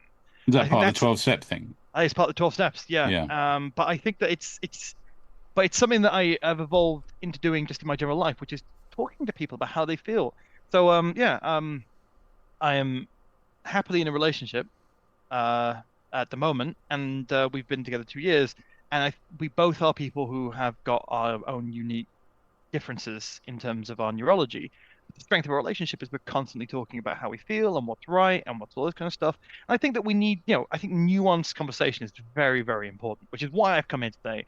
The Awesome Comics podcast. No, I agree, man. No, I'm sort of harking back to what we've done over the last few years. Is the three of us have been involved in it. We've done the Hall Chronicles and Hidden Lives, which is about an interviewer, i.e., me, asking people questions about themselves. But what you get from that is you get stuff that is reflected back on the reader, or ideally is. And but I would say that the work that we do with the workshops. So I've been doing a lot of workshops with it's very hard to discuss it. You end up getting into sort of very finicky specific language because you don't want to sort of diminish anybody or tell anybody that their lifestyle is not right. But I would say what is known as an isolated community. So people who are traditionally cut off from contemporary society. So, you know, like immigrant families and things like that, where they are viewed as other within their own community. And working with food banks and things like this to sort of make zines with people who traditionally would never be anywhere near the scene because it's not aimed at them. And you get that journey where people think, well, I need to sort of communicate with myself. You know, people make a zine and the first zine will be trash. You know, there'll just be something. They'll just splooge an idea. Yeah. And then they'll get progressively more comfortable with the format and the feeling, and they'll start communicating with themselves. And then when they start being honest with themselves, they start being honest with the people around them. And that's when you get the sort of the build of the community element around it. But I think that in order for you to connect with other people, you need to be reflective of yourself. You know, you need to sort of get to that stage where you know who you are. And it's that whole thing, you know. I know it's the face of the drag industrial complex. RuPaul says it a lot, but I think it's true, which is how do you expect anyone to love you if you don't love yourself? You know, and how do you expect anyone to know you if you don't know yourself? Which is why I think self-reflection is so important. But and zines are a perfect medium to do that. But you have to know. It's all about knowing. It's all about connectivity. It's all about connection. And it's interesting. That's interesting you say that, man. So the first obligation is to yourself. It is. I mean, it's one of the things they say about sort of sobriety is that you're useless to everybody if you're drunk. So you sort of have to act in a moderately selfish way to protect your own sobriety and your own mental health. But, you know, there's no point obliterating yourself in the process of doing something else to somebody else. You know, it's about... I suppose the reflection of that is if you do stop drinking and destroying yourself, you're helping other people. Exactly. You know? And the thing is that, you know, as I was saying about like reaching out to people, I've had people reach out to me who saw my own personal journey through other people. And they were like, yeah, no, we thought you were a dick, but you seem right now. And then we've got back what we lost. And I think that's a beautiful thing. But I think that you need to, and again, I'm not saying any particular way of doing this. Zines are what worked for me, but maybe it's table tennis, maybe it's rampant masturbation, whatever helps you. But you need The to. dick jokes. I've never played table tennis. You can if you can do both at the same time. Left hand, right hand. There's a zine for you. There's a lot of balls involved. Yeah, exactly. Yeah. Willies. We got there in the end. Yeah, but I genuinely believe that communication, whether it's with yourself, whether it's other people, that's where. But isn't that what comics should be? Isn't that comics in a broader sense is a so. communication, isn't it? Yeah, I would hope so. And in a much broader sense, art is a communication of something, isn't it? Well, I've always believed in. I've always called myself a narrative artist, and that sounds like a really pretentious thing, but to me, art's about telling a story. And there's a great book by the musician Kay Tempest called On Connectivity, or was it On Creativity? Well, somebody will fact check that for me. But that has this whole element of like when you do something creative, you are building a connection. And if you're a musician in a room full of people, you're building a connection with individuals. But if you're just somebody playing guitar at home, you're building a connection with yourself. And I think that another thing as well is there are a lot of hacks in this industry who sit there going, oh man, just went to a comic book convention, sold 4 million comic books. Yeah, I'm the best person who ever existed.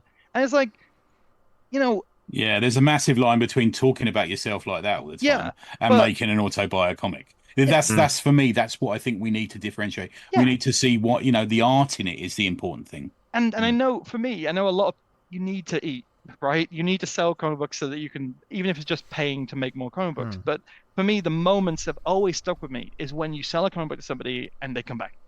Or you have a conversation with somebody about the comic book, and whether they buy it or not, you've had that moment of connectivity with another person. And that's what I want to see. And that's why it's got to stop being about money, Nick. That's why, because the money ain't there, man. That's the why money it's got is to be, not there. Not every single one of us can make Cowboys versus Aliens. And if you don't know what I'm talking about, Google it, because it's one hell of a story. But you can't, if you're making a comic book to make a movie, just why make a movie? I think that ultimately, if you're making anything, you'll look yourself and say, why am I making this? And if not for the joy, then have a word with yourself. Well, you can tell, Nick. I mean, certainly our listeners can tell that you've got nothing but love for the medium, whether it be comics, zines, totally, and also you're doing a hell of a lot of work for like the community and like bringing people together. Yeah, that's great. And workshops and obviously Zineophilia, which is still the best name ever. And of course, Stapled. Now, Stapled is happening at the end of August. Just give it once again. Just give us the details of where it is. So it's at Left Bank, Leeds. It is completely free. There's no entry fee whatsoever. You can give a donation, and we'd love it if you did, because we'd love to make it bigger next year. And I don't want to get to the point where I'm like inviting big comic book people to come along. But what I do want to do is, if somebody can't get there because they can't afford the bus fare, I want to give it to them. I want to get creatives there from all over the country and give them an opportunity. I would love it if we could make it so we didn't have to charge a table fee. That is what ticket price would go for me. But also the other thing we're doing as well is we are partnered with a Trussell Trust food bank in Leeds. So if you are coming, bring a tin. There'll be a list on our Instagram, which is at Zineophilia Leeds. And it'll be a list of all the stuff you can bring that'll be useful. But ultimately, it's about the comic books and it's about the community, and that's what we want to do. But yeah, it's free, 11 till 5, 25th. I love an 11 to 5, Nick. we're going to talk in the shout-outs in a minute about one that's 1 to 6. Try going to a comic convention any time at 10 and see who's at their table. It's rare, isn't it? I love an 11 start, me. I have been to comic conventions. Nice bit of hotel breakfast, and then they've sold like tickets for like an extra amount of money where it opens at 9. I've done it. I paid for them, mate. Yeah. And it's like I can kind of get that if you're like at like MCM and you really want to meet the guy who played the Winter Soldier. But like if you're doing it in the Doncaster School for the Deaf, and there's it's me and a bunch of other pricks there, like why would you want an extra hour alone with us? Like, we're the people who make the bus station scary after 10 But most of those people ain't even at their tables, are they? No. Yeah. And the Zineophilia stuff, or like if anyone seems interested in what you've spoken about, how can they find out more about that? We're mostly on Instagram, so it's just if you go to Zineophilia Leeds on Instagram, then yeah, please hit us up with that. Just Have you send got a us site for message. Stapled? Sorry, mate. I know you were talking about donations. Is there a site for that yet, or? Right. So there is a we have a website which I've completely forgotten about. Sorry? Yeah. We have a website. It's Zineophilia Leads at .wordpress.com. Cool. Nice. Yeah, and that is just that's more for if you're not on if you're not on Instagram, which I appreciate that some people aren't. Yeah. No, Yeah. A lot of people came on social media, didn't they, a while ago? All the Yeah. kids are coming off, aren't yeah. Yeah. Well, that's the thing is that I do not want to do more. I find social media I've just found out. I have to Google my own website. It's Zineophilia.wordpress.com. they? Cool. Yeah. But yeah, social media is horrible. Social media Particularly is bad this grotesque. weekend, I might say. Yeah. Oh man, well, yeah, that's Mate, whenever a new platform comes along, it's like, oh, this is what mate, I ain't going over there. I ain't No. going nowhere else. Never I ain't works, starting- it? No. I'm on Blue Yeah. Sky talking shit, but ultimately I'm not sat there thinking this is it. This is where I make my career. Yeah. Yeah. I'm just thinking occasionally I'll have a thought at 2 a.m. about Pop it on there. something or other, and I want to fire it out into the ether, and that's what social media is. But I don't. Yeah. Mate, you're not on the Slack, are you? No, I'm not. I don't even know what send you- Slack is. What is Slack? Oh, you ancient old bastard. I'll tell you what. I'll send you the Slack Yeah. link, but it's Yeah, good we for can- promo. Cool. Yeah, Yeah, good for promo. Yeah, for yeah, it, and a Is wonderful community of people on there. And you are a community person, Nick. Even though, as we're watching, it's getting darker and Oh, darker it's in so there. dark Yeah. in this room. I swear the girl from the Ring is going to turn up in a minute and take him away. What gets me as well is that I have a crocheted Psyduck that my girlfriend got me for Christmas, and all you can see is its fucking eyes through the room, staring out. It's definitely going to kill you. God, I hope so. But we've only touched the tip of the iceberg with this because we need to get you back on. Just the tip. So this is not the last you would have heard of Nick thank you. Gonzo. And make sure you get over to that event, people, because it sounds bloody Yeah, it amazing. does Yeah, sound- that sounds great. Oh, it's so far away, but I do fancy it. Yeah, It's we'll really speak later. close. Yeah, yeah. So it's really close to a train station. Right. Yeah. So Leeds City Centre has Leeds City train station. We are at the nearest one for us is Burley Park train station, and it is Right. a 3-minute journey out of the city, and then it is a 2-minute walk downhill. We've tried Okay. to make it as accessible as possible to get in. There is, it's all step-free entry.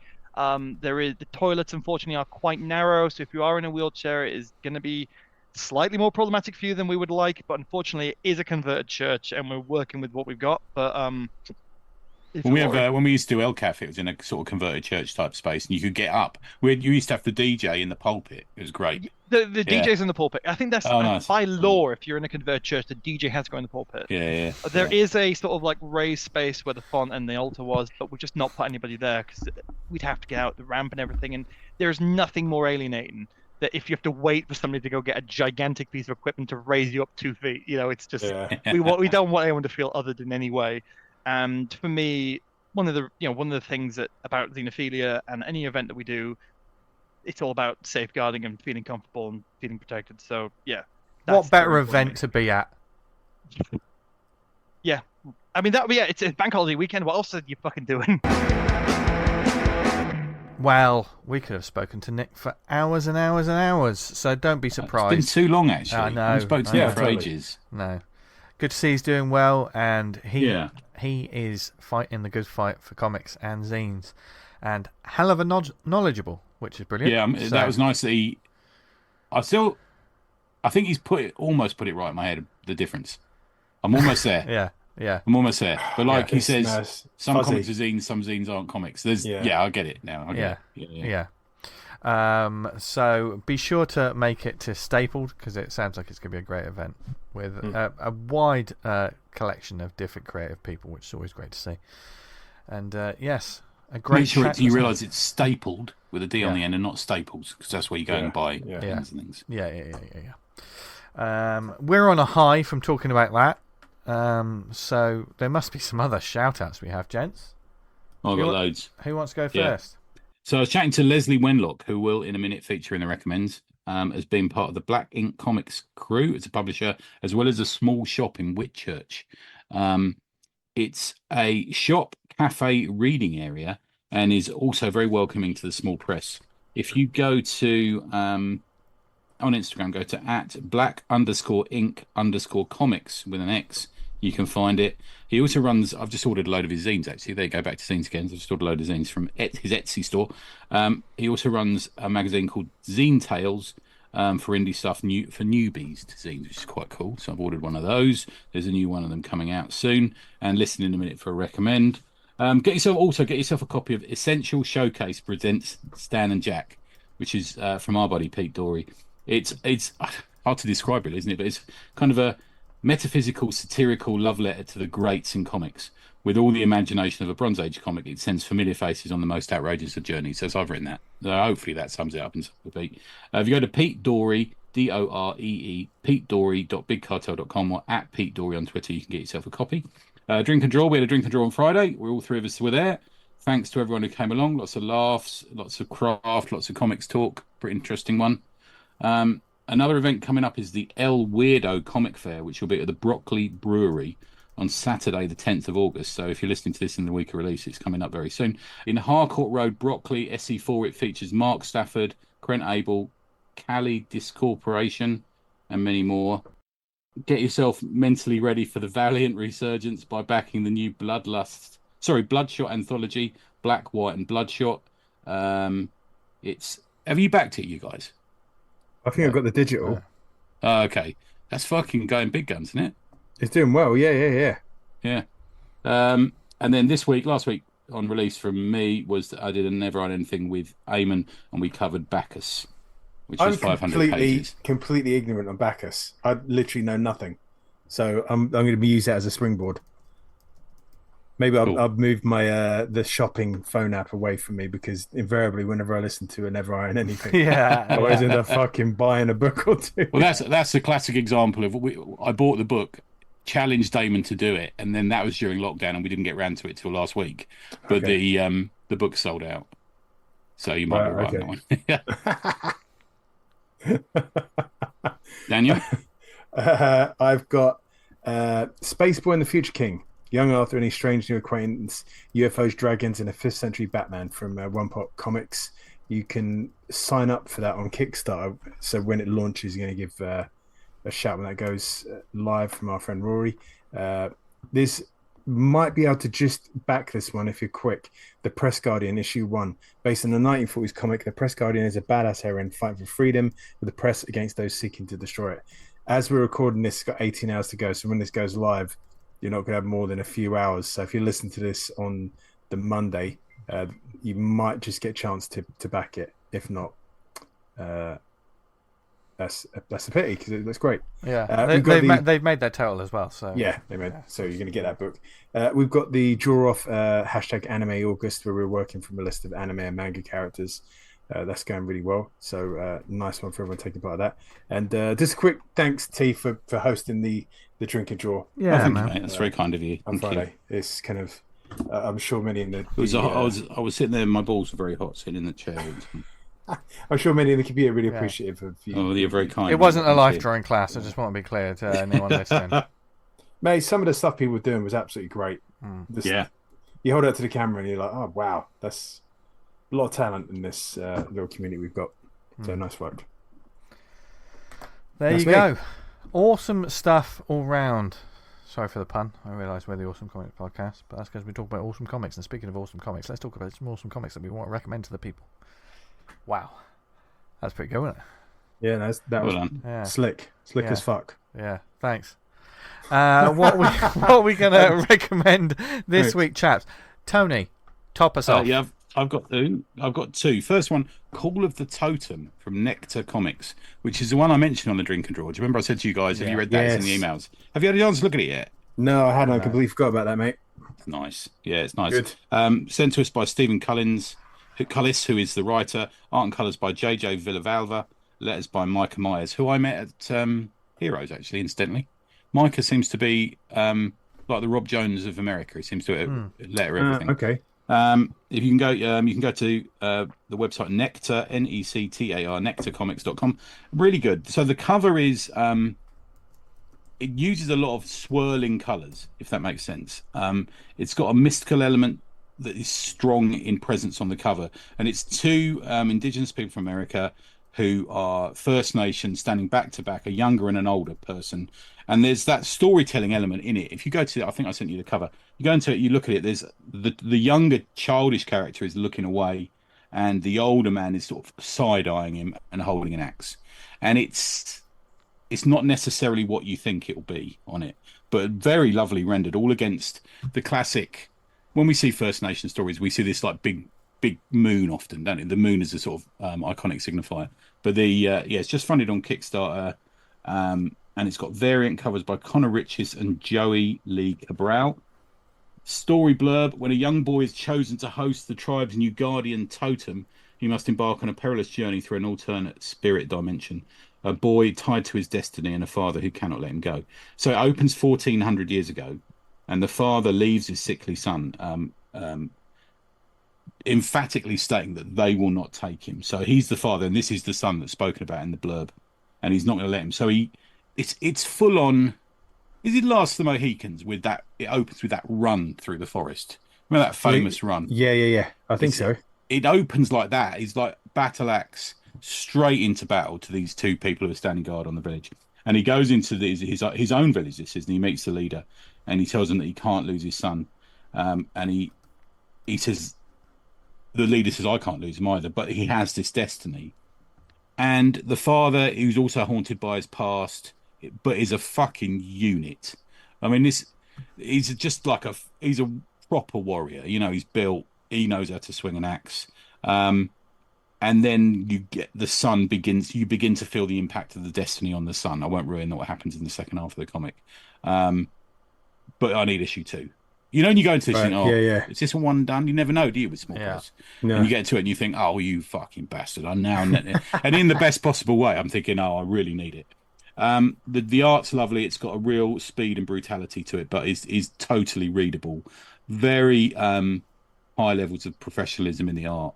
It's drawn unto a big 2 comic almost, but better than a lot of them, to be fair. Let's be honest at the moment. There's a double-page nightmare scene, which is just fucking chef's kiss.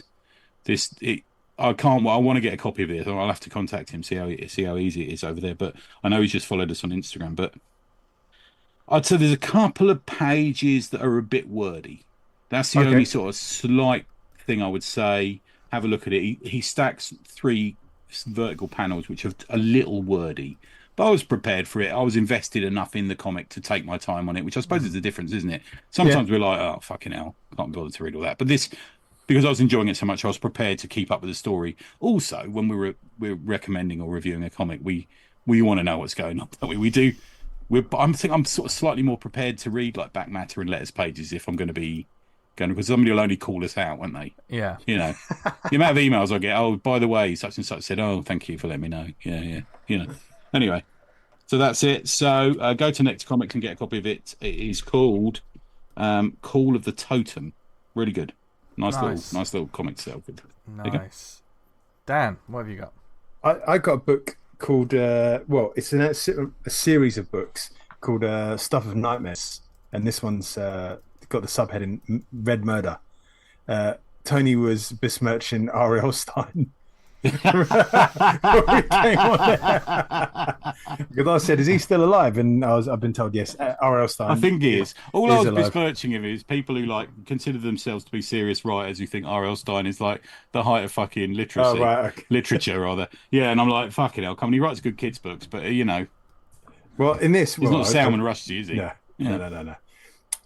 It's Stuff of Nightmares, Red Murder, created and written by R.L. Stine, illustrated by Adam Gorham, coloured by Francesco. Oh, he's a good Sigala. artist. I like his stuff. Yes, it's really good. Yeah. It's led by Jim Campbell. It starts off with kind of like a retro comic telling the origin of this kind of a bloody superhero called Red Murder, and how it's like set up like a 1950s comic where he's working this horrible job for a boss that doesn't like him. It's really dangerous. He's working in a lab, and his girlfriend's sort of saying, look, if you carry on doing this, we can get married and it will work out fine. And he's like, oh yeah, I'll do it, but I really don't want to. And his arsehole boss pushes him into this infected blood, and he becomes this murderous superhero called Red Murder, who wants to chop people up and then drink their blood, and that's how he stays alive. And then you get a scene change from that to sort of the Crypt Keeper kind of character, which I think runs throughout all these series of stories, the Stuff of Nightmare books, and he sort of introduces the story. And from that scene, you go to the actual creator of this comic book, and he's on a podcast talking to someone about the book. So you have sort of 3 scene changes at the start, all different tones, but they introduce the story really well. And the podcast host is sort of saying to him, like, you made this character that's made loads and loads of money. It's a worldwide icon, but you don't get any money from it, do you? And he's like, no, I was work for hire and I don't get anything for it. I said, yeah, but you tried your own series, didn't you? And I didn't do too well. He's like, yeah, I tried it. I didn't go so well. And the end of it, he's getting the right fucking arsehole with this podcaster for pointing out all the things that's not going well. And then it cuts to a Comic-Con and it all starts kind of unraveling where there's actually the murderer superhero character going around chopping people up and drinking their blood. And it's on the author of the original book who kind of, they're suspecting him, but there's also a film they're making called what's he called again? I keep forgetting the name of the character. Red Murder Into the Murderverse. They're making a superhero film of it, and the guys at the convention signing autographs, and there's suspicion around who's doing all these murders. I won't spoil the ending on how it plays out because it's a really fun read. You can get it on Global Comics. I've read a few of them. It's really fun. I really enjoyed it. So nice. I'm gonna go check out the other stuff. Never read his Man Thing series. R.L. Stine's. Never read it. No. This is sort of like a one and done. Like it's like a punchy horror story. Yeah. It's a lot of fun. Yeah, great art as well. That artist is fucking lovely. Nice. It's kind of got real feel into it, but the violence is fucking lovely you stuff. love a bit of violence, don't you? Yeah, the old ultra violence. Yeah, pop down the Moloko Velicat. That's a connection to my day today. I'll tell you later. Oh, okay. Oh, nice. All right. Yeah. My recommendation this week, I don't know why I feel like someone's recommended this on the show already, but I don't care because this is the first time I read it, so I'm going to recommend it. Mate, I've done this loads of times. Yeah. This is creator Wesley Griffith. Have you? It feels like we've talked about him before. If we haven't, I don't know how. Say the title. It's called Destroy All Galaxies. Have you read this? I read it on Global Comics. So. Okay. It's a sci-fi fantasy epic of love and revenge within the same universe as Radio Jupiter.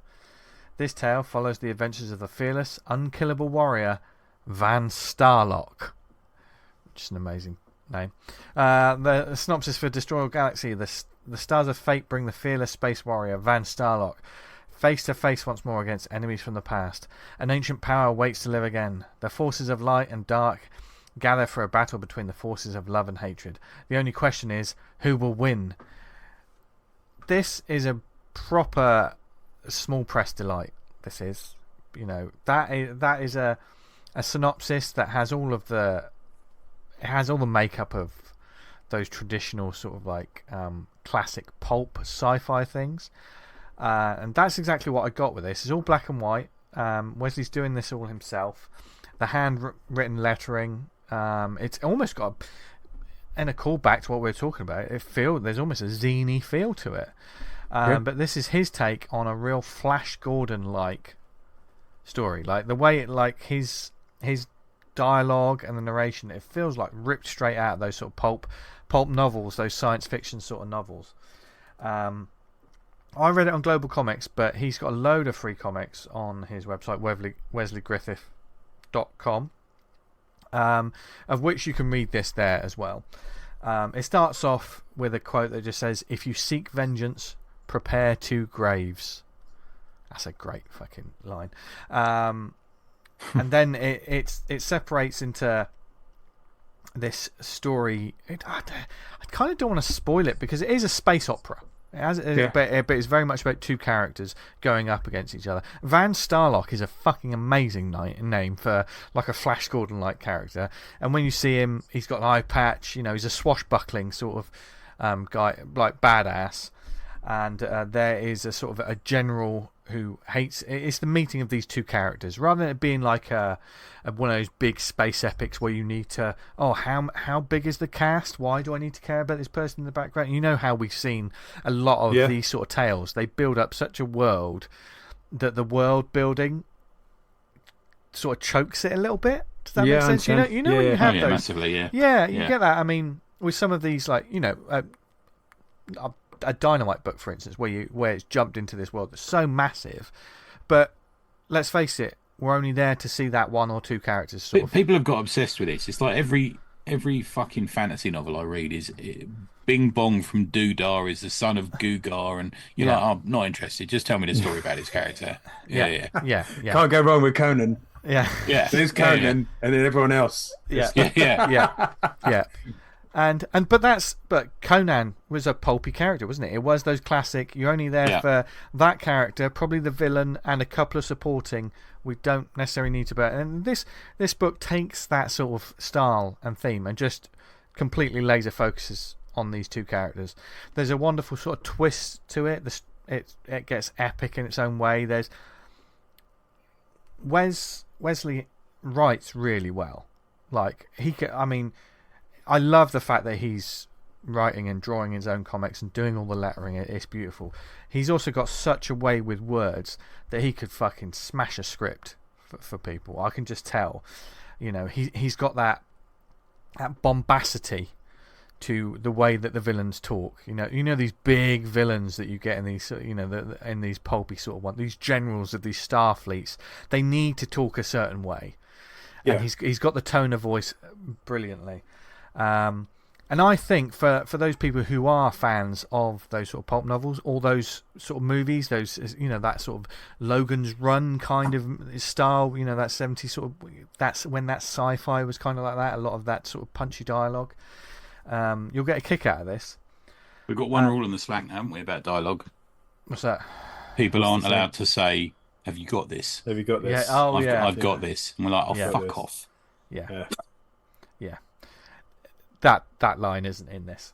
It used to be. Remember, hit him hard and fast. Yeah. All the time. One I never understood as a kid. One I never understood as a kid was someone say, "Can it?" Can it? I'm like, what is? I never used to read that right because we don't really have that phrase over here. Yeah. Can it? Yeah. I don't know what it means. Yeah. Can it, Cap? Well, the dialogue, and there's none of that in this book. But there is nice build up to a one-on-one swashbuckling fight. Little bit of a twist. There's a character in it called Space Mummy Lord who turns up. It has that sort of energy where I kind of thought it was going to be a comedy book, but the story plays it quite straight. And I tell you what, I got a kick out of the fact that it had that energy. Do you know what I mean? I really got what he was going for. He's someone that clearly loves making these style books. And the beautiful thing about discovering a book is going, finding out who made it and then seeing that they've got a few more books that they've done. I think he may have done a book called Thunder Beast, which I think we may talk. I watch a lot of videos about stepmums, and I always think they're prime candidates to be space villains, aren't they? Yeah. The evil stepmother. There's a classic archetype. Yeah. Most of them turn out to be quite friendly, but there's got to be a few evil ones. But let's not linger on that, because I know where he's going with that. But Destroy All Galaxies. If you go to wesleygriffith.com, which is his art website, there's a artwork which has a load of comics for it, including Radio Jupiter, which is obviously this little space universe, this sci-fi universe, which includes Korg, the Moon Beast. Gotta fucking love some of the stuff. That's like great. That. Yeah. Castle X. There's what looks to be a cool little short called The Phantom Parallel, which is about a submarine. We don't get enough submarine stories, do we, in comics? Stepmums on submarines. That's what we need. Yeah. Lots of subs there. What about the submarine is the stepmum? What about? What about? You're going to be writing this shit down. What about a stepmum right? Who's also like a special forces commando underwater, submarine. Yeah, It's got it all. She appears. She's got guns. Yeah. She's got big guns. Couple of cannons. Yeah. And she's not afraid to. What happened to my review? Read Destroy All Galaxies, because it is genuine. You know, all jokes aside, I had a lot of fun reading this, and looking forward to checking out more of his work. So there you go. A little answer to Simon Russell's question on the Slack this week is, for me, Wonder Man. I've got a little mandate, Wonder Man. Oh yeah. And I would wear exactly that red safari suit he's got. We'd wear the same thing. Oh, great. Yeah, imagine the impact when we walk in, little mandate, have a little meal, me and him. Imagine you go glasses. cigar lounge afterwards and just be like smoking big ass cigars. Now for me, it's Booster Gold, because that man is hot to trot. Fucking he's fun as well, and he's just fun dude. He's a funny guy, but you could wash your clothes on that stomach. He's got a lovely grin, hasn't he? Lovely grin. Has the temperature gone up again? I would go to like an IMAX cinema, a 4D cinema with Captain America, because I used to love it reading when he used to get taken to the cinema and watching a film, and they'd be watching like Star Wars, and they'd be like, "Watch out!" So it's just a film cap. So I'd be like, "I'm from the 30s." Yeah, he's fucking throwing his shield at the screen. So this is going to be trying to cover you, but he's throwing himself in front of things. Yeah. Oh, sorry, no, it's not a laser. So this is going to be great. Put the glasses on, Cap. Oh my God. It takes the Matrix 3. That's the amusing thing about the movie. Anyway, Tony, what's your final one? My last one is Junt. Underground Overlords Ashcan Edition, issue 0 from Black Ink Comics, as aforementioned. As I say, I got the address now for the shop, which I couldn't find a second ago. Black Ink Comics is in Whitchurch. There are 3 Whitchurches at least in this country. I had the wrong one and you had the wrong one, Vince. Yeah. But it's Whitchurch Antiques Emporium, Green End, Whitchurch, and it's SY13 1AD, which you looked up. Is it somewhere up Birmingham way, isn't it? It's just north of Birmingham, sort of not too far from North Wales, from the England-Wales border. Yeah. So this is where this comic shop is. Very interesting new project, and they are interested in small press. So don't everyone send everything, but contact them. So this is created by the Junked crew: Dylan Henty, Daniel Hughes, Paul Courtjohn, and Leslie Wenlock. They also have a female horror host, Callie Blaster, muddled on the intro page by Katie Baker. Dan, interestingly, says on the opening page that he forgot to include a table of contents. So excuse me if I can't immediately work out who did what. So I really enjoyed this. It's genuinely full of underground energy. We hear that talked about. We hear that BS quoted as this is underground, and mostly it isn't. But this is for me the real deal. Covers black and white. Contains mutant strippers working a pole, and rather than nipples, they've got faces. That's what you want, isn't it? Do you? I don't know. Anyway, that's a bit weird. I've got to admit. Yeah. I picked out a couple of stories. The first one's by Dan Hughes. It's the story of a massively fucked up underground comics version of the Marvel Bullpen. So Dan, he's in it, and he's been up for 60 hours. And he says, I don't get any sleep soon, I'm going to die.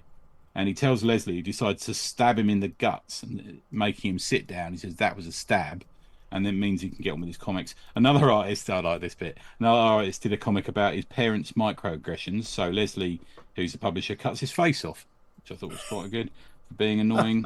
I was cheering. Dan heads out to waken himself up to snort a load of dust he's randomly found in a container masked Callie Blaster dust. This calls forward the horror host, and she gives him a jagged bladed knife and tells him to cut the head off people. So you get the vibe. That's the intro story. That's the first one of the longer ones in there. There's a one-pager which has got the best name ever, the Airtight Blender, which is a Mobius riff one-pager. Man rides a pterodactyl, then fucks a blender. That's pretty good. Crandall Kills by Dylan Henty. Security guard, supermarket detective, really fucked up. Murder, distraction, and really a man carrying too much blue cheese. I'm a fan of blue cheese, but you can have too much. I'll be honest with you. That's fair, yeah. Yeah. You're a fan of blue cheese? You're making a face, Vince. Hey, don't like blue cheese? Do you not like blue cheese? No, man. No. Can't stand it. No, because it's basically rotting cheese. I don't like cheese that's like stinky cheeses. But then again, I like the ones that are like This could be a whole fucking show. I like the ones that are like almost tasteless. They're like rubbery cheese. You know what I mean? Like, I like that cheese with the holes in it sometimes. I like that in a sandwich. Emmental. Yeah, I like that. Oh, like fucking that. lovely. Yeah, do you like squeezy cheese? Leerdammer. Scottish place. I don't like cheese when they put fruits in there. There's like, no. Oh, there's some Wensleydale cheese. Wensleydale apricot. So, fucking get off. What are you doing stuffing fruit into my cheese? Disgusting savages. Perverts. Absolute fucking perverts.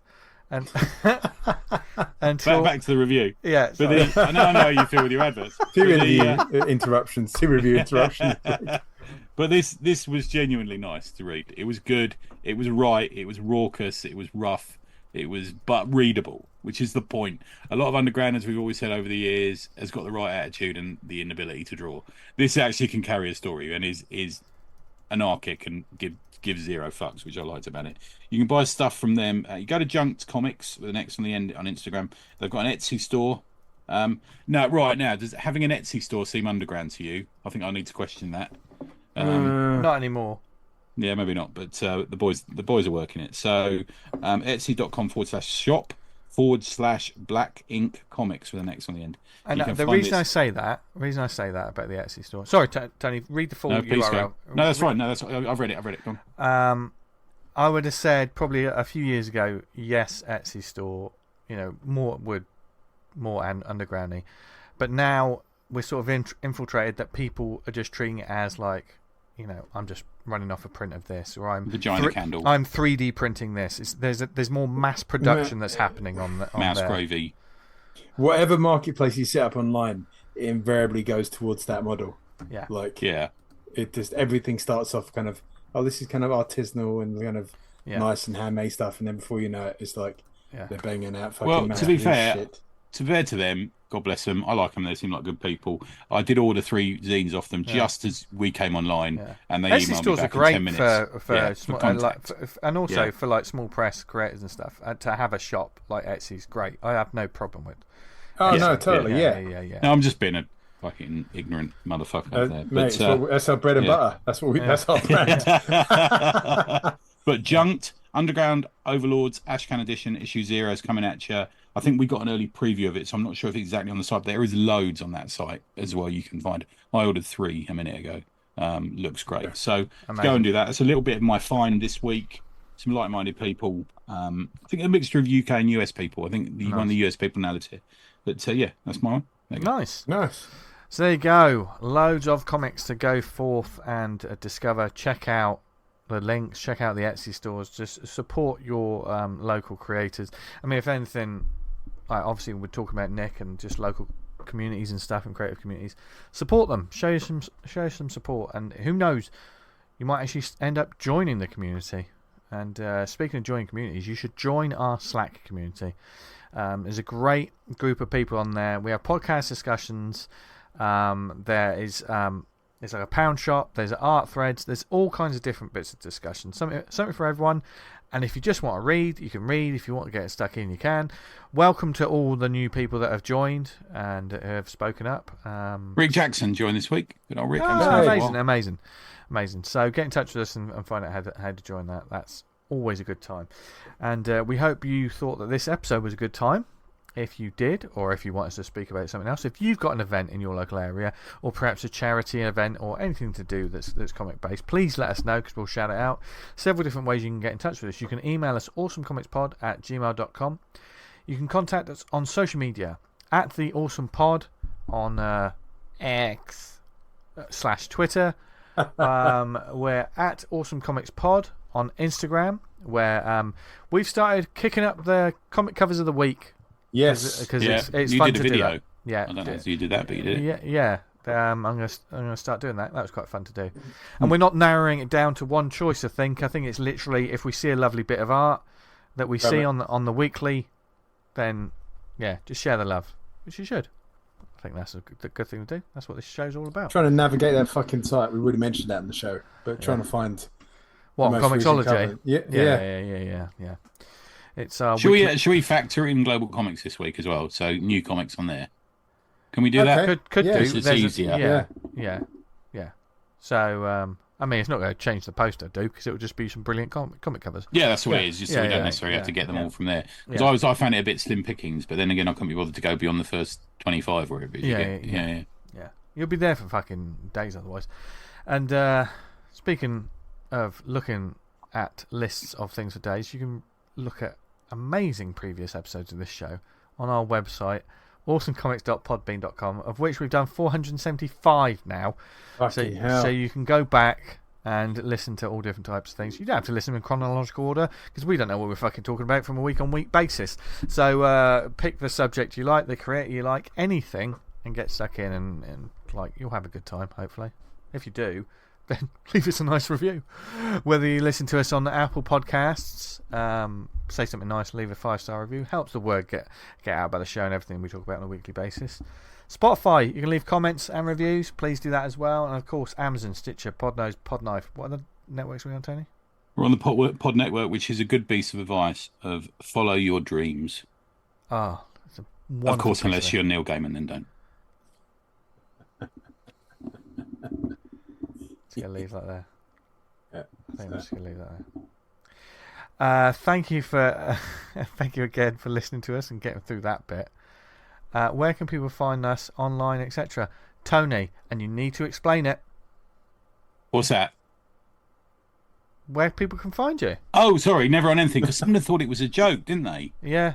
Someone we had right in went, that's not a joke. Up. No, that's real. Why did I even choose that name? It's stupid. Mind you, as it was from it being a blog, it's been in existence now for about 18 years or something. So, but so never on anything. Neveronanything.com. Yeah, because I never do.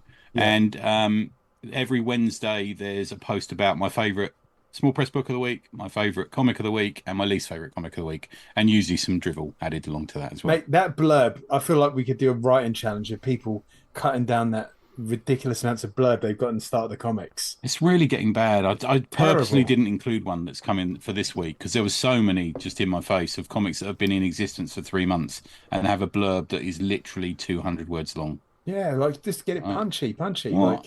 Like, yeah. Dan, where can they find you? You can find me on Twitter at Vanguard Comic, and you can read Vanguard at vanguardcomic.com. If you want to stay up to date with the all the draw off stuff I'm doing, go check out the Instagram, which is something like Dan at Vanguard Comics, something like that. He's lost the fucking will to live. It's too warm. You can find me on social media at Jester Diablo. Thank you very much, in all honesty, for listening to this on a week-on-week basis. We love you very much for it, because we're just having a laugh. So hopefully 25 to go. There's 25 left to go. I better get in booking that pub. Nice. Yeah. So we've got some, and we'll have some announcements to make about where to go, what to wear. There you go. There may be some. Those at the drink and draw may have had a little hint about that, mightn't they? Yeah. Well, Dan just said it. Merch. So there may be some stuff to be announced over the next couple of weeks. So stay tuned. And while you're waiting for the next episode, have a brilliant week. Read loads of cool comics. And when you read something that you haven't heard us talk about, or an indie book or anything, let us know about it, because then we'll check it out. Tell us. Yeah. So that's how this medium survives, by telling people to read stuff. Well, recommending stuff, not forcing people to read stuff. No. But you should, because it's good. And we hope you're happy, healthy, doing well. And until next week, same bat time, same bat channel. From Tony, Dan, and myself, keep reading comics, keep making comics. And what's the third thing that they should try and do, guys? Stay awesome. Stay awesome. Just every time Dan does the long stay, and you're never going to get it in time. I get too excited. It's a work in progress. It's never a work in progress. You've got a messy barnet, haven't you? It's You've got a bit of professor hair tonight, Dan. Yeah, I need to. He's got sex hair. Bye, everyone. See you later.